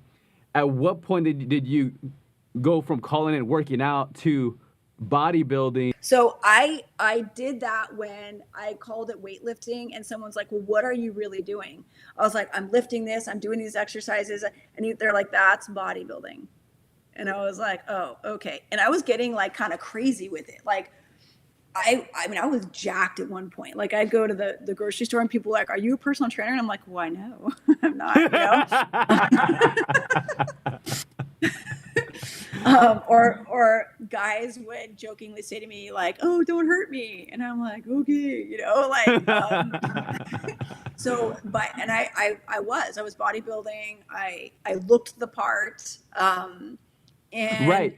So much to the point, like I remember after our interview, I went to your Instagram to look at more, and then I think there was one of the times you were doing like pull-ups or something, which again, like pull-ups, typically, again, we're talking generally with women, the upper body strength isn't like a strength of theirs. As far as like pull-ups for women can be more challenging, but you were just knocking them out, again, back all, ripped out, and I was like, in my head, I was like, how did we not bring this topic up? Because it's clearly like the fruit of the work from that aesthetic was so obvious. Anyway, keep going. I interrupted But you. That's the thing about it, though, because when you start to see the results, that's the addiction. When you see the weights going up, and you see all the muscles in your back defined, that's the addiction. Now, I will tell you, I've gotten hurt in the gym, trying to do things prematurely that I shouldn't have done. I wasn't, I didn't get the personal trainer, and keep them long enough to learn how to do everything. Like I would literally YouTube things in the gym. Is that smart when you're a beginner? No, but you couldn't tell me any different back then. I was going to do what I was going to do. And I don't look like that anymore. But the idea of that transfers into every area of your life. So now when I go to conferences and I speak and I get results, now I want to do it more. When I go to the networking event and I meet people and I get cases, now I'm going to do that more. Now I do these trials. I still love being in the courtroom. I'm going to go do that more. So the results is the part that becomes addictive. There was a time, you saw it. I was doing the pull-ups like it's nothing. I can't do that today. Also it kind of hurts my neck when I do that now. But I appreciate, and I'm not saying that I'm never going to get back to that girl, but I appreciate her for what she was at that time in her life now. Today, she looks different. but I feel just as good because I'm getting that same high and that same thrill through other things. Like when I go to the gym early in the morning, there's like a crew, right? We all know each other. I just got a text message from one of my buddies. He's like, basically like, are you alive? Like, I haven't seen you. Yeah. And I said, very astute, my friend. You have not seen me because I have not been there. And he was like, oh, okay. Because I've been doing other things. And I also go at a different time of the day. It's not as important to me as it used to be, mainly because for me personally, and this is not everyone, I know very, very successful people who are absolute gym rats. And listen, part of the hustle of what I am doing now is to be able to create more time freedom in the future. For example, like in my growth journey now, I'm doing a lot of things that hopefully by this time next year, I won't be doing those things. I'll have hired people to be doing those things, and I will be spending my time differently. So those people have the time to be doing that. At this growth stage, I don't, but that's okay. You know what I mean? It doesn't mean I'm never going to go back to that love, because that is still a passion of mine. I still love it. I just realized like it kind of plays into this thing that, I believe, and it's just me. I don't know if I'm right, but I really do believe in certain circumstances, you can't have it all. And it's like, I don't know if you've seen those like TikToks. It's like, say the weird thing, and people will say like the weird things, and my weird thing is, and I've said it, I've been the one that said, you can have it all. You can manage your time. You can, and then today, I'm like, no, I can't have it all. I've tried, and I exhausted myself thinking I could to try. Right. I've tried to work all the hours and go to all of the sports games and do it all so I could be that parent who had it all. And I damn near killed myself. You can't, sister. Sit down, calm down, put your feet up. It's okay. Yes. It's okay if you don't go to a game. It's fine. The kids are not going to look back when they get older and think you're a terrible mother, or maybe they will, and then they'll do what everybody else does and go get a therapist. We're going to work it out. It's going to be fine. It's going to be fine. But this is this is a growth thing. I've learned through fitness mostly how to be flexible. Yeah. Yes. No, I did want to tell you that, so a couple of years ago, you and I were actually having a conversation, still offline, but we were having a conversation, we were talking about weight loss, and similar to you, genetically, like, been thin my whole life, but then, like, mid-30s, started getting a little bit of weight. Certain outfits weren't fitting nice and formed the way they had in the past, and I think I had expressed to you that, trying to, lose weight, we were talking about water drinking and all these things, and then you had expressed to me, and it was you totally big sister to me in a good way, and you had said it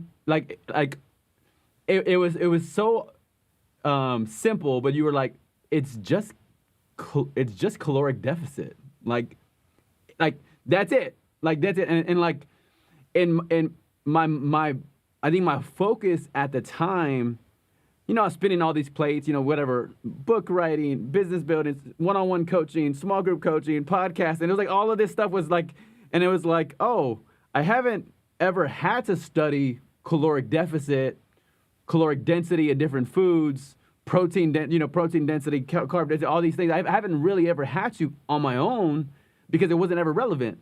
But anyway, all that to say, I wanted to tell you, thank you for making it so simple. Then the results on this side of it, this shirt was from like probably like I've had a shirt for like 15 years. This is one of my really old shirts that I could wear when I was in. So I'm like 35, 40 pounds lighter than I was when I had that conversation with you. But you gave me that really simple phrase. Hey, that's a lot of weight, Derek. Way to go.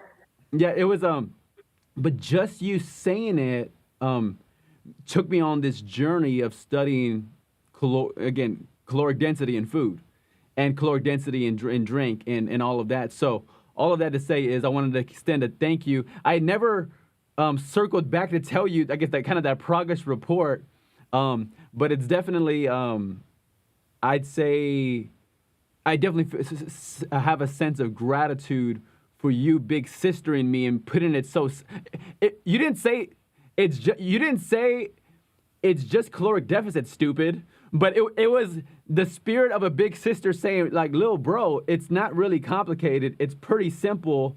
And it really is, especially once you get all the basis of how food really works. Yes. Yeah, for sure. So, One of the biggest things that I did with my diet was because I had those gut infections. And so because of candida, there it is. I had a candida infection. And I couldn't take antibiotics for one infection because antibiotics are terrible for candida. So I had to treat the whole thing through food and supplements. And one thing I learned is nutritionally, if you focus on the foods that are good for your gut, you don't have to worry about the rest. Where's tricky is coming up with recipes that are actually good, that are gut friendly. But if you incorporate a lot of foods into your diet that are good for your gut, they're not going to be so calorie dense, and they're going to take care of everything else. Like, I didn't realize that the candida infection was actually giving me brain fog and migraines. So once I killed off the candida, which is kind of hard to do, definitely doable, but it's a challenge when you've been used to eating a certain way and you have to cut all of these things out. It's kind of like the Whole30 diet. It's actually very similar to the Whole30 diet, and a lot of those things take care of it. But man, like 30 to 40 pounds, that is very hard. That is way to go. That is very hard. Thank you. Yeah, and I'm over here complaining, I put on 10 pounds, and you're like, I just lost 40. But you said a few things that were relevant to my own story, which was like the idea of giving yourself grace. Like, so learning about how like my body processes weight gain and weight loss. If I have a Coca-Cola and a bag of chips, okay, cool. I know my body's going to artificially gain some weight from the sugar, from the sodium. But for me, artificial weight gain is also easy artificial weight gain. It's also easy artificial weight loss. So like to not get too down if the weight goes up because I took on more sugar and sodium, but also knowing that it's really easy to lose that because it was an artificial gain. It's also going to be a real easy artificial loss. Unless I just keep on piling it on, then that's a whole different story. Yeah. But just understanding some of those details in the weight loss. That's where people get it wrong. Like, listen, last night, I was at a formal event, and my girlfriend and I, we have this tradition. And usually when you go to these formal events, like the dinners, they're not all that great. So we have a local burger spot we go to, and we get a hickory burger and we get some fries. And, we used to get the Cokes. I don't do Coke anymore. I'll just drink. Wow, that came out way wrong. I don't drink Coca-Cola anymore. I got you, but then I got the other part too. Yeah. I don't drink Coca-Cola. I'll drink water. Every now and again I will, but it's very rare. And, she got a Diet Coke, and we split a piece of banana cream pie. I will do those things guilt-free because the majority of the time I eat pretty well. I try to cook as much as I can. Do I cheat? Yes, but it's like anything else. It's a balance. So if you don't balance, if you gorge, or let me say it this way, if you go into a complete, I'm not eating any of those things, and I'm not talking about when I was, when I had to do the Candida cleanse, like I had to get rid of everything. But I knew for me, it was a finite period of time. It was only like, 30 days or something like that. But overall in life, like if you say, I can never eat a French fry again, what is the one thing you're going to want all the time? It's going to be a French fry. Right. Eat the fries, right? Like eat the fries. And then for dinner, have a salad with grilled chicken breast, you don't have to do it 3 meals a day. So people don't realize the power of balance. So you don't feel like you're being robbed of something. You still like, if there's a cookie and I want the cookie, I'm going to eat the cookie, but I'm not going to eat 14 of them.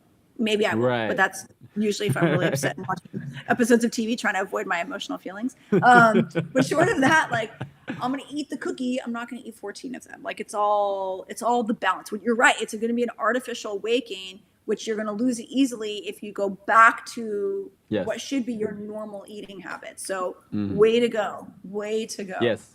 And you said it well too. The idea, I think what I'm fighting on an ongoing basis is like to not become food phobic about any one food.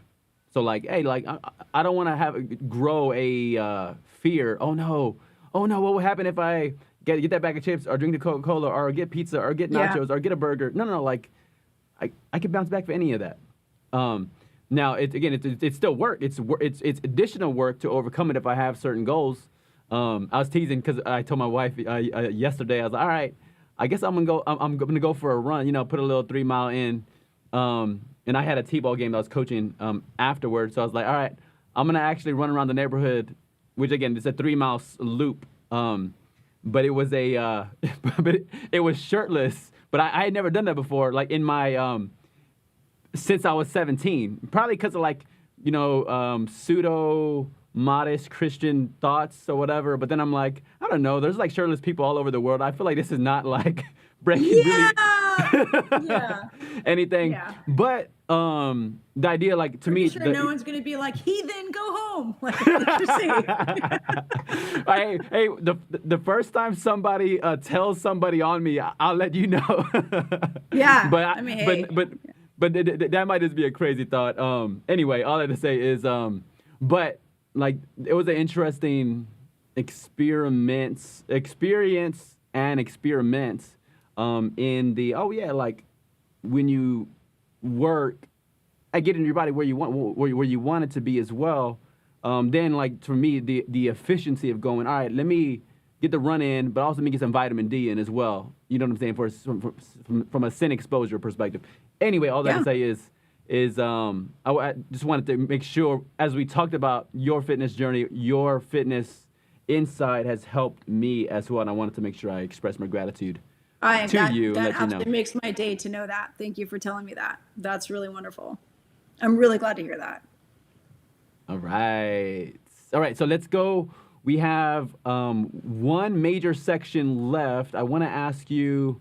So last time we had our pod, our episode, you hit probably like 52 personal development topics and themes that I think could lead to people to grow and develop and all of that. So I wanted to maybe separate these two into 5 different sections and see if you wanted to pick one out of each section of maybe you've shifted your perspective. Maybe you're more passionate about that topic than ever. Maybe you've backed off the topic and you kind of see it differently now. But I'm going to read 10 topics, and then I'm going to open it up to you if you want to pinpoint one of them and unpack it a little bit more. Okay, let's go. Let's go through the first 10. You said, fake it till you make it. You also said, close your eyes and jump. You also said, find your why. You said, fight for the little guys. Fulfill your vision. Every person has a story. Never stop learning. Harness weaknesses into strengths through study. The power of self-work. And maximize time to learn. And that was the listening to the audiobooks during your makeup. Any one of those pop out and you want to unpack a little bit more, maybe with anything that's shifted? Yeah, I would say the fake it till you make it. I still believe that to a certain extent, but I've seen that go wrong.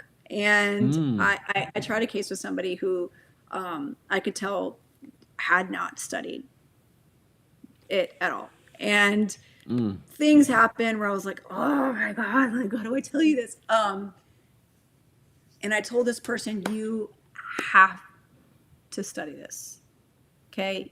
And I would say, he was very smart. He thought outside the box, he was creative and clever, but I think the fake it till you make it was a little bit too much. And sometimes you have to admit when you don't know something and you have to study it. So I would say fake it till you make it.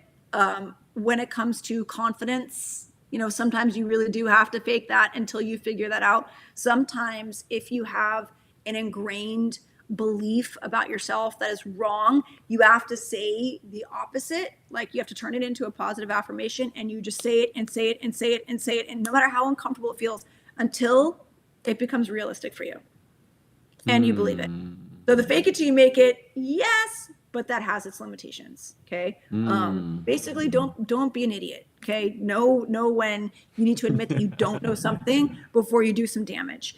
The other thing is making time to study. Yes, I still do try to maximize my time, but I will tell you, sometimes I get studied out and sometimes I need to take a break. Like right now, like the idea of doing my makeup and listening to an audiobook, I'm not going to absorb anything because I'm a little burnt on it.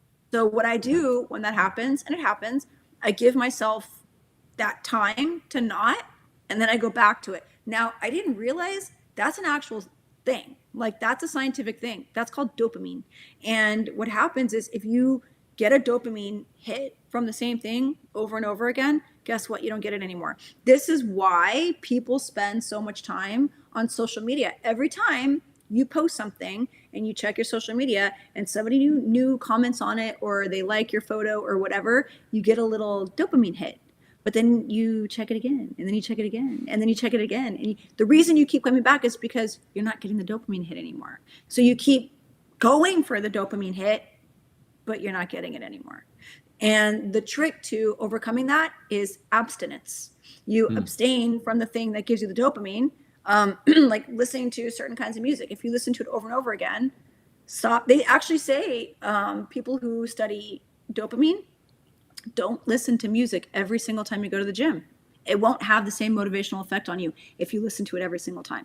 Sometimes I put my headphones away. And you want to know what happens when I put my headphones away? I actually talk to people. Sometimes that's a good thing. Sometimes that's a bad thing. Like sometimes, no, sir, I really don't want to talk about this because I am in a hurry, but I'm too polite to tell you that. Now you're eating up all my time, right? And then I leave the gym and I'm like, crap, that was 20 minutes I lost.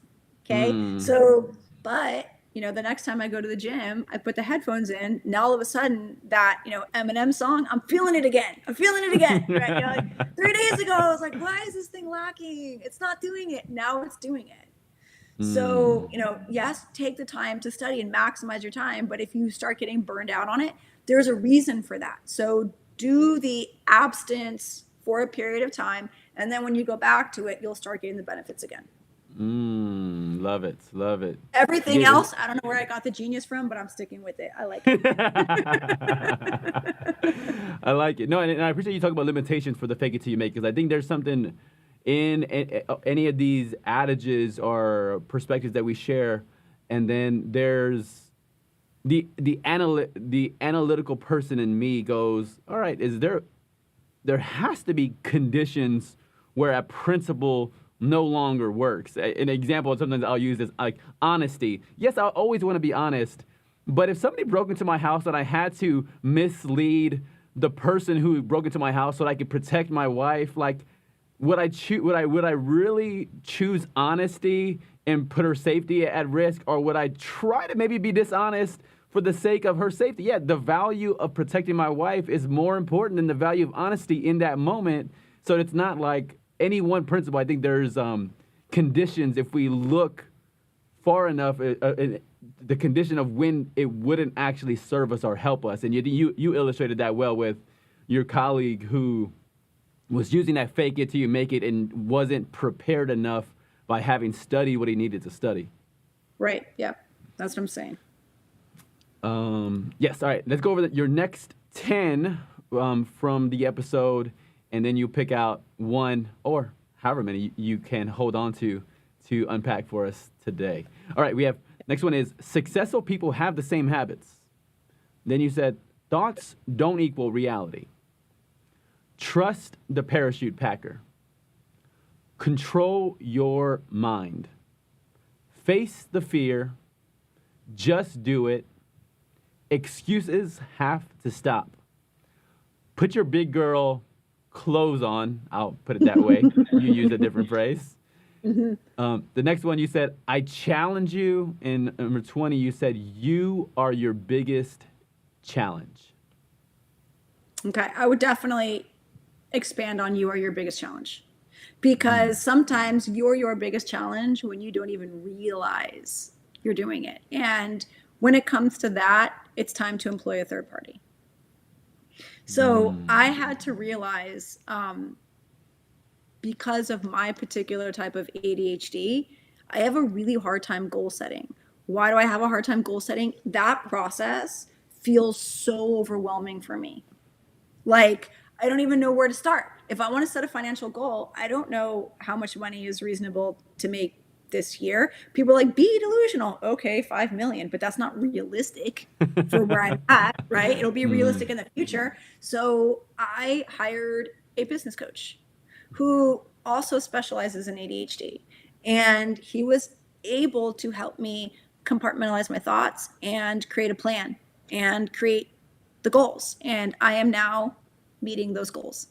So I was a challenge to myself insofar as I didn't even appreciate the gravity of that limitation that my ADHD was placing on my success. So I had to confront it, acknowledge it, and then hire the resources to help me confront that so that I can move through and past that block to move on to my goals, which I didn't even have, because I didn't even know how to set them. So, so I would say, you know, realizing when you're your own, you know, you could be your own worst challenge. You know, the other thing is I didn't realize, you know, how in my head I was telling people, you know, I'm not a great entrepreneur. I'm just learning to. No, stop saying those things about yourself. Because what I also didn't realize was that stuff was sinking in. And the whole time, it's not even true. So at the end of last year, I met with my accountant and we were planning, right, for taxes. And because I'm scared, I'm not even scared of death. I'm not scared of death. I am scared of the IRS. So I, you know, make sure like I'm not messing with them. You know, you want my whole bank account? You want my blood? Here, take it. You're like, I don't want to, I'm not starting to fight with you. So I, you know, every time I would get paid, I would set aside a certain amount into an account. Now, there's all kinds of services that you hear horror stories about. And they say, don't pay for this SEO optimization because that guy screwed me over. Or don't, you know, pay for lead generation because I paid all this money. And I hear these massive amounts of money and I'm like, I can't afford to lose that. So I stayed stuck. So I made no decision because I had analysis paralysis. So I made no decision. I decided to change that at the end of last year. And my accountant was like, yo, do you need like a laptop or something? Because, you know, you got to spend some money. Okay. So you're either going to spend some money on your business or you're going to pay Uncle Sam. So what's it going to be? Right. So now all of a sudden I got to make a decision. But I heard all these horror stories. And then I don't know if I was walking or what I was doing. I was doing something that was not business related. And it dawned on me. Take the risk. Life hasn't failed you yet. It's not going to fail you now. I'm still here. I still have my business. My kids are healthy. What am I so afraid of? What can I do that I can't overcome? Yes. Just do it. Like, life has not failed me yet. Now, some people would argue that, yes, it has. It did this. It did that. It did this. You know, but no, that was you. You did that.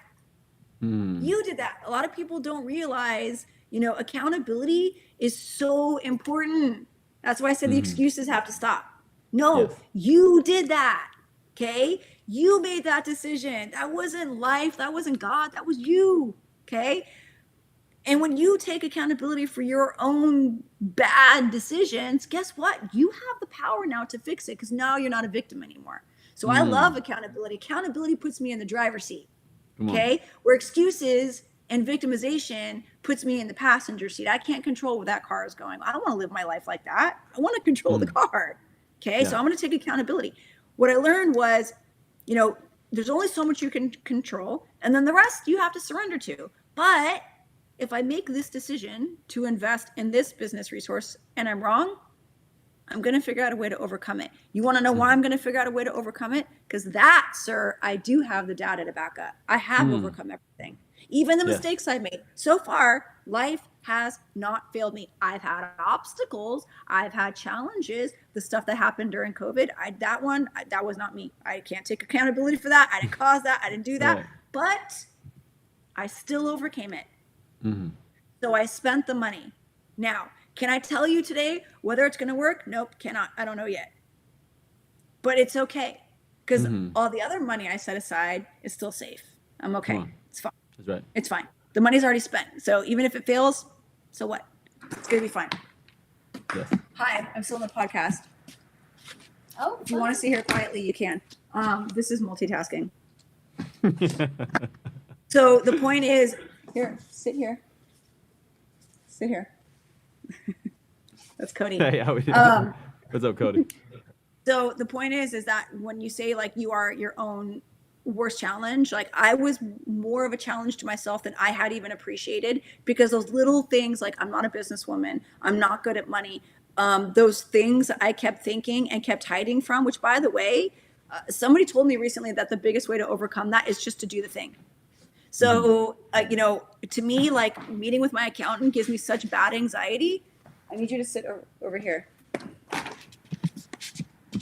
Cody was like, this conversation is not interesting at all. So meeting with the accountant, I just did it. And I'm like, hey, let's strategize. And then when it was over, I'm like, okay, that wasn't that bad. And by the way, I wasn't that far off. Even my accountant, he was like, why do you say those things about yourself? You're actually not bad at money at all.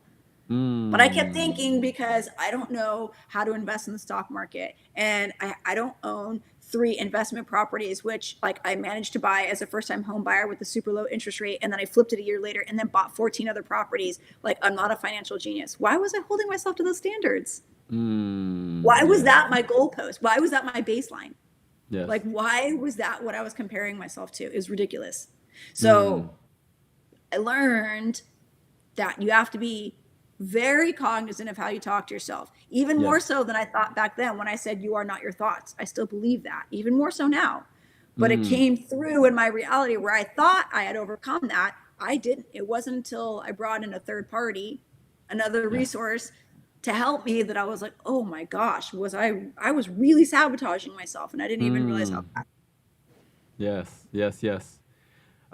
You totally, I hear you echoing, even there's a sentiment that John Maxwell, leadership expert, he's asked the question, what's your biggest challenge that you've ever had as a leader? You know, you've wrote the books and you gave the speeches and you've done all this stuff with your organizations. And he's like, this comes back to the very basic, humble perspective that it's like, the biggest challenge I've ever had in leadership is just leading myself. It's just self, but it's exactly what you've said. And even I think the ideas of what you brought up of how do you overcome that challenge, which you brought up, which was you've leveraged people outside of yourself to give that yourself some of that, even that reality check on one side from the tax perspective, and then that empowering somebody with a skill set who's also external to add value to you as well. So I see how those third parties are able to help you overcome that biggest challenge you mentioned. Yeah. All right, I'm ready for the next 10. All right, next 10. We have get out of your own way. You are not meant to fail.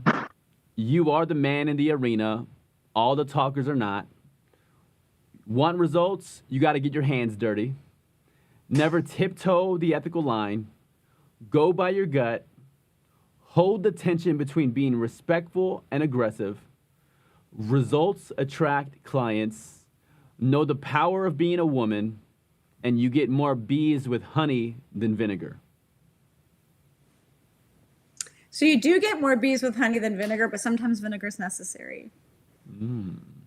Yeah, sometimes it's necessary. I would say go the honey route initially, but don't back down when it's important. Be respectful, be professional, but don't back down. Now, there are certain attorneys that come out super aggressive from the gate. Terrible, terrible, terrible strategy. Because I've gotten much better settlements with the attorneys that I'm like friendly and cordial with than those that I'm not. And sometimes I even end up becoming friends with them. They end up becoming my people, and you just never know.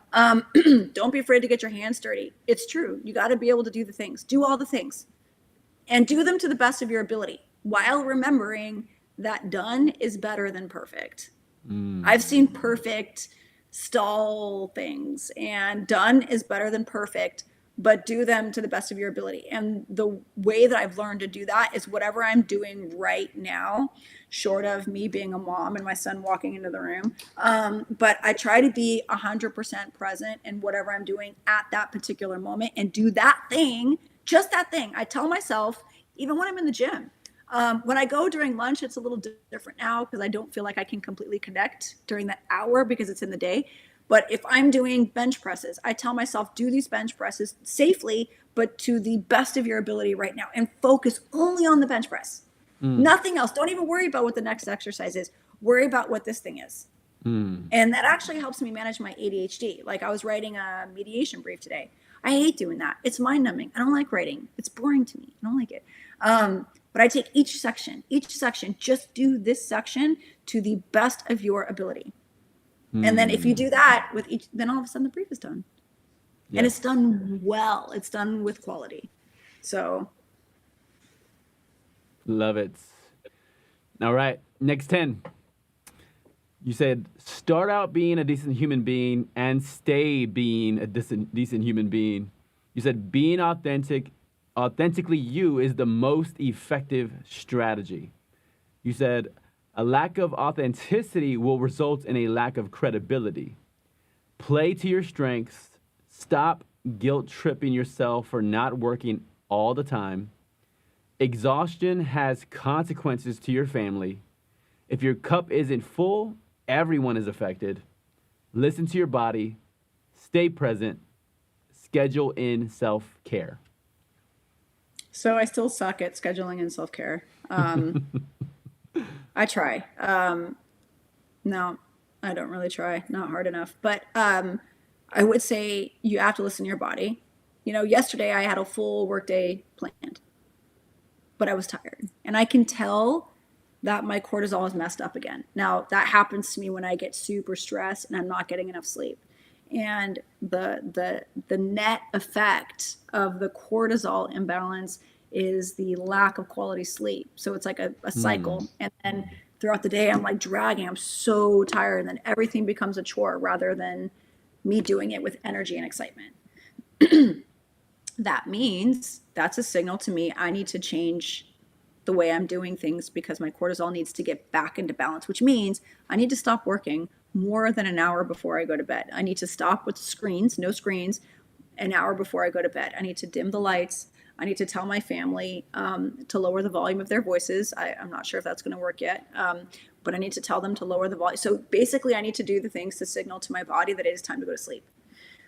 When your cortisol is high, your blood sugar also increases. And I didn't realize that was why I was pre-diabetic, because my stress was up. Okay. So, and when your cortisol is supposed to be highest in the morning, you know, cortisol is your stress hormone. It's supposed to be highest in the morning and lowest right before you go to bed. Mine was flipped. Mine was highest before I went to bed, which means like I would hit the other night. I knew I was off because the other night my family and I went to a baseball game and I looked at my partner and went, oh no. And he's like, what? I was like, I'm wide awake. He's like, and I was like, no, I'm wide awake. And it's 8:00. And he's like, what do you mean? I was like, my cortisol's back. It's flipped again. Like I could sit down right now and write a paper. That's not a good thing. I should be getting tired around that time. The fact that I was feeling energized was a bad thing. So I was like, I need to now flip it and do things to reverse it. So I think I just quoted Missy Elliott unintentionally. So I need to so I know when I listen to my body, I need to, to do the things, because if I don't get proper sleep, and I know myself, if I don't get proper sleep, I burn out. Yesterday, I experienced the burnout and I slept for a good part of the day and I was mad at myself because I'm like, oh, I really wanted to be working and I didn't get enough done. And, until finally I realized, stop, just, okay, like you're never gonna the work is not always gonna get done. Like, and my girlfriend posted a story by Andy Frisella, who's one of those like, you have to work hard and 24 hours a day. And I like him, but he's very much like, he slept in the warehouse of his nutritional store. He had a nutritional company and he was so broke he slept in the warehouse, and he's like, you have to suffer and sacrifice, and and at the time I was like, it's COVID, I got kids, like if I'm not working all the time, and then I would literally be like, I'm gonna fail. No, okay, but he did say this, which I thought was what was really important. He was talking about basically like overall health and balance, and how you need to basically take care of your body to achieve the success. Okay. And that kind of like took the pressure off of me a little bit, where I was like, okay, if I don't if I can't get it done today, like I know for myself, I have to recharge my batteries when they burn out, or else like I'm kind of like the wheel that when it's turning in the mud and it's spinning, it doesn't come out. It just digs deeper. It just digs the hole deeper. I need to stop, rest, strategize, and then slowly drive out of it and go back on my way, because I tend to hyper focus. I tend to get obsessed about things, and then I'll go super, super, super hard for a couple of weeks, and then I crash and burn. And I need to be more cognizant of how to actually manage that and bring it back. So I would say, learning to take care of your health in that way. I would double down on that. And I would tell you that my recent experiences with my health has taught me how incredibly important it is not to stress. Now, I'm not saying that people should use that as an excuse to be lazy, because I've also done that. But that's not the season I'm in right now. The season I'm in right now is constant hustle, to the point where sometimes, like, my daughter has to take my phone out of my hand. She's like, please come sit down and watch a TV show with me. And I'm sitting there and I'm like resentful because I want to be in front of the computer. I don't want to be there. And I have to remind myself these things matter too, because I'm not going to get this time back. And taking a Saturday, the Sabbath, taking a Saturday and resting so that I can come back hard on a Monday, sometimes that's going to have to happen too. And sometimes I'm not going to be able to work every single weekend. I'm not going to be able to do those things. So that, I would say, is really important. Yes. Love the lesson underlined, boldened about the self-care, scheduling self-care, and the significance of that. All right, let's go over your last 12 here. You said, prioritize your own happiness, be okay laughing at yourself. Your integrity cannot be compartmentalized. The 5 people close to you dictate where you are. To manifest is not just manifest, but it's to meditate, visualize, create a mantra, have a schedule, have a roadmap. You said your thoughts are energy. You also said match my energy. Your baseline never drops. Uncomfortable deeds raise your baseline. Plans changing is okay. When you have the why, the how becomes clear. And also find a new why to find a new how. Okay. I would say surrounding yourself and your baseline, surrounding yourself with people who are good for you, and your baseline go hand in hand. And here's why. The people that I'm surrounding myself with now, because of the connections I'm making in business, tend to be more successful than me.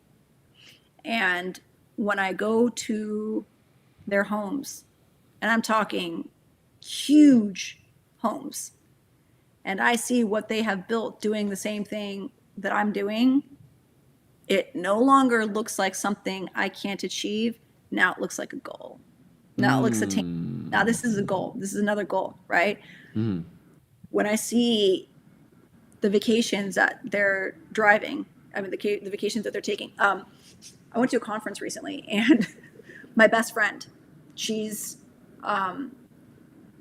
pivotal. I wouldn't even want to live life without her. Like, she's my person, right? And she's a good 10 years ahead of me in experience. And she's finally reached a point in her career where she is making the money that, I wouldn't say it totally matches her value, but it's getting a lot closer. So we go on, this was last week. We went on, we went to a conference together. Now, I took my whole family. I turned it into my kids' spring break. Okay. We're standing in line to board the plane. They open the boarding to first class. She's like, okay, see you on the plane. And she walks on. And as she's walking on, I was like, wow. So she texts me, because she knows that I don't eat real sugar. I eat stevia. So she texts me, hey, I got a cup of coffee waiting for you. And they put the good fake sugar in there, not the cheap fake sugar. They put stevia, right? So I'm walking through, and she smiles, and she hands me the cup of coffee. And I take the cup of coffee, and I proceed into coach. And you want to know what I said to myself? Never again. I'm not doing this again.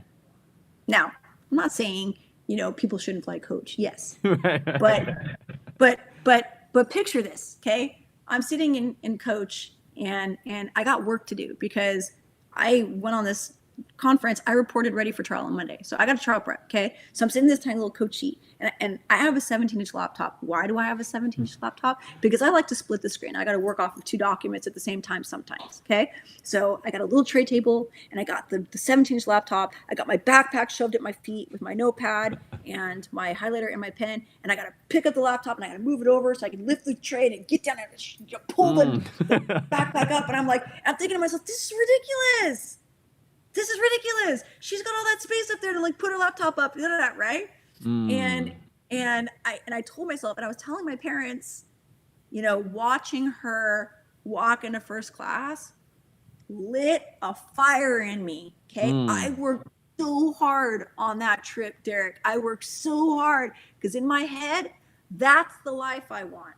And if I don't get that life, that's a choice I'm making. I'm not making that choice. That's what I want, and that's possible. And if it's possible, damn it, I'm gonna go get it. Okay. So I was telling my parents about this, and I could feel my mom, who's really conservative. She's like, "Oh, first class is so expensive." I'm like, "I know, right?" And I knew it was coming. So the next time I have a conversation with my dad, he slips it into the conversation. He says, "You know, Ashley, I'm very conservative with my money." I know, Dad. I know you are. And my dad's successful and he's conservative with his money. And okay, I love that for you, right? So he says, I'm very successful. Like, you know, when I fly coach because I'd rather have the $500 in my bank account than have it in, you know, than pay it to an airline. I went, okay, Dad, okay, you know, because I'm such a terrible business person, right? Okay, Dad, I see you. I said, I want you to consider something, Dad. And he said, what is that? I said, first of all, now mind you, my dad hasn't flown in a very long time. Okay. But if you were to fly, I said, Dad, when you fly, do you work on your flight or do you chill and relax? He's like, I chill. Okay. So for you to sit in a coach seat for 2 hours or whatever, chilling, doesn't mean much to you because he's not a huge person. It's not uncomfortable, right? And he's like, no. I said, okay, I have a 17-inch laptop. And I said, my billable rate is anywhere from $400 to $600. Okay. It's $400 to $600 is my billable rate. I said, if I get 3 hours of good quality substantive work done, that is at a minimum worth, let's say, $1,200. Yes. Now the difference between coach and first class is less than that. So why wouldn't I put myself in a position where I'm more comfortable to produce quality work? So my girlfriend and I got asked to speak at a conference in May. What ticket do you think I booked? First class, baby. Never doing it again. I'm not doing it again. Now, if I got to fly with my kids, they're flying coach. yeah. But I'm flying first class. And that's the lifestyle that I'm after. I surrounded myself with the people who were doing it right in front of my eyes. Now, had we both walked on to coach together, I don't know if I would have felt that way. But I watched her do it. Now, these other people that I'm doing business with, they love me. They invited me over to their house. I walked in their house. I was like, okay, not gonna lie. I Googled it. It was a $7 million home. $7 million home. You know what that means? They can do it. I can do it. Yeah. So I'm surrounding myself with these things. Now my baseline is here just by being around those people. Now, maybe money's not what everybody wants. I want the money because I want the freedom. I don't want to worry. Yeah. I want to know my kids are going to go to whatever college they want to. If we want to take a 3-week family vacation in the summertime to Italy, it's not a thing. It's not going to set us back. We're still going to be able to pay the mortgage. That's the life I want. That's what's important to me. And because I am now surrounding myself with people who have that, and they can actually take 3 weeks off, by the way, because they have the whole system set up. Like they've got the employees, they've got the intake department, they've got the case managers, they've got the litigation attorneys. They're accessible by email. They've got the CFOs, they got the CEOs, they got the COOs. Like they've set all that up. That's what I want to, because I see it. It's in front of my face. I see other people doing it. And these are people that are doing the same kind of law I'm doing. So that's the difference. So when I made that comment to you 3 years ago, my baseline was here. Now, living the same reality and by the same principle, I'm up here. Now I'm up here. And now I'm working harder because I'm like, geez, I'm not going to stop until I get this. This is what I want. Come on. Yes. I love that. I love that how you connected and married those two principles and how they're together and how they could raise your standard. They could raise your eye line of the goals of your vision of what you want for yourself. So let me ask you one last question before we wrap this whole thing up. And it's a selfish question, I will confess. But why did you agree to come back for a second episode? You mean on a Sunday afternoon? Yeah. Because you asked me to. Number one, I really enjoyed the first time I was on your podcast. And number two, you did something that changed my life. And it's funny because I keep it out in the open and people always comment on it. And I always tell people the story. And you told me I had dropped so much knowledge I needed to write a book. And in my head, I was like, yeah, okay, whatever. And then you sent me the prototype. And that thing stays out. And that serves as a reminder that that's also in my future. So, and nobody else would have done that. Only you did that. Nobody would have actually gone to the work of actually having that thing made and then shipping it to me. And now I'm staring at it. And then you send me a couple of copies of your book, in part because you wrote it, but in part to show me. And you sent me the different versions of your book, where it was here, where it was here, where it was here, which showed me this is doable, and how you did it even before it became its finalized copy. Right. So, and I owe you for that, because that also raised my baseline. And you and I also had, a personal friendship, and I think, you're my people. Our values align. You're extraordinarily positive. I've never left a communicate. Oh, my son just handed this to me. Way to go, Courtney. Thanks, buddy. Yeah, that's it. Perfect timing. Yes. Yeah. So, and you even put stuff on the back, like. It's amazing. Hey, and let's go. On my vision board, I put up on my vision board Ashley Laiken, New York Times bestselling author, because you sent me that book. And oddly enough, I ended up, my partner and I are writing a book together. So it's on his experiences. It's not on my little life lessons, but I'm probably going to put something together like that in the future. So all in all, to say, it was you. You're the reason. Oh, thank you. That is very humbling, encouraging, uplifting, gracious, not surprising, the gracious words that come from you. You overflow with it. But thank you. I think it's, I always want an interview to be about the other person. And, but then I think also taking a moment to hear about the external perspective is also helpful for me to do at times, for sure. But your words are very, very gracious. I think I'll cherish those words for a very, very long time. But I just want to say a big thank you. Thank you for spending time. I think we're 2 hours and 37 minutes in. This is a new record for a virtual pod. By the way, the studio behind me, I built that over this last year. Would love to host you, and we do an in-person one down the line for part 3. We just gotta we gotta figure out the timing so you can fly first class. You say the time, and I will show up so rested and well fed from that first class food. You say the time. I'm there. I am there. Already, my friend. Well, hey, where do people find you? Do you want them going to your TikTok? Do you want them going to Instagram? Do you want them going to your website? Where do people find you? Yeah, my Instagram, I have 2. I have a business and personal. You'll see 2 very different sides of my personality. The Instagram is Laiken, that's LAIKEN _law, LAW _group. And then my other one, my personal, is AAL051304. Those are my Instagrams, my website, LaikenLaw.com. And, people can feel free to, especially my younger female colleagues and minorities, protected classes. Anybody has any challenges, wants to talk about anything, share your personal story. I'm always here to hear people's story. Love it. All right, everybody. Well, if you're tuning in at this point, please go show some love to Ashley Laiken on socials, on her website. Send her referrals, find ways to make her and to lift her up and elevate what she's doing.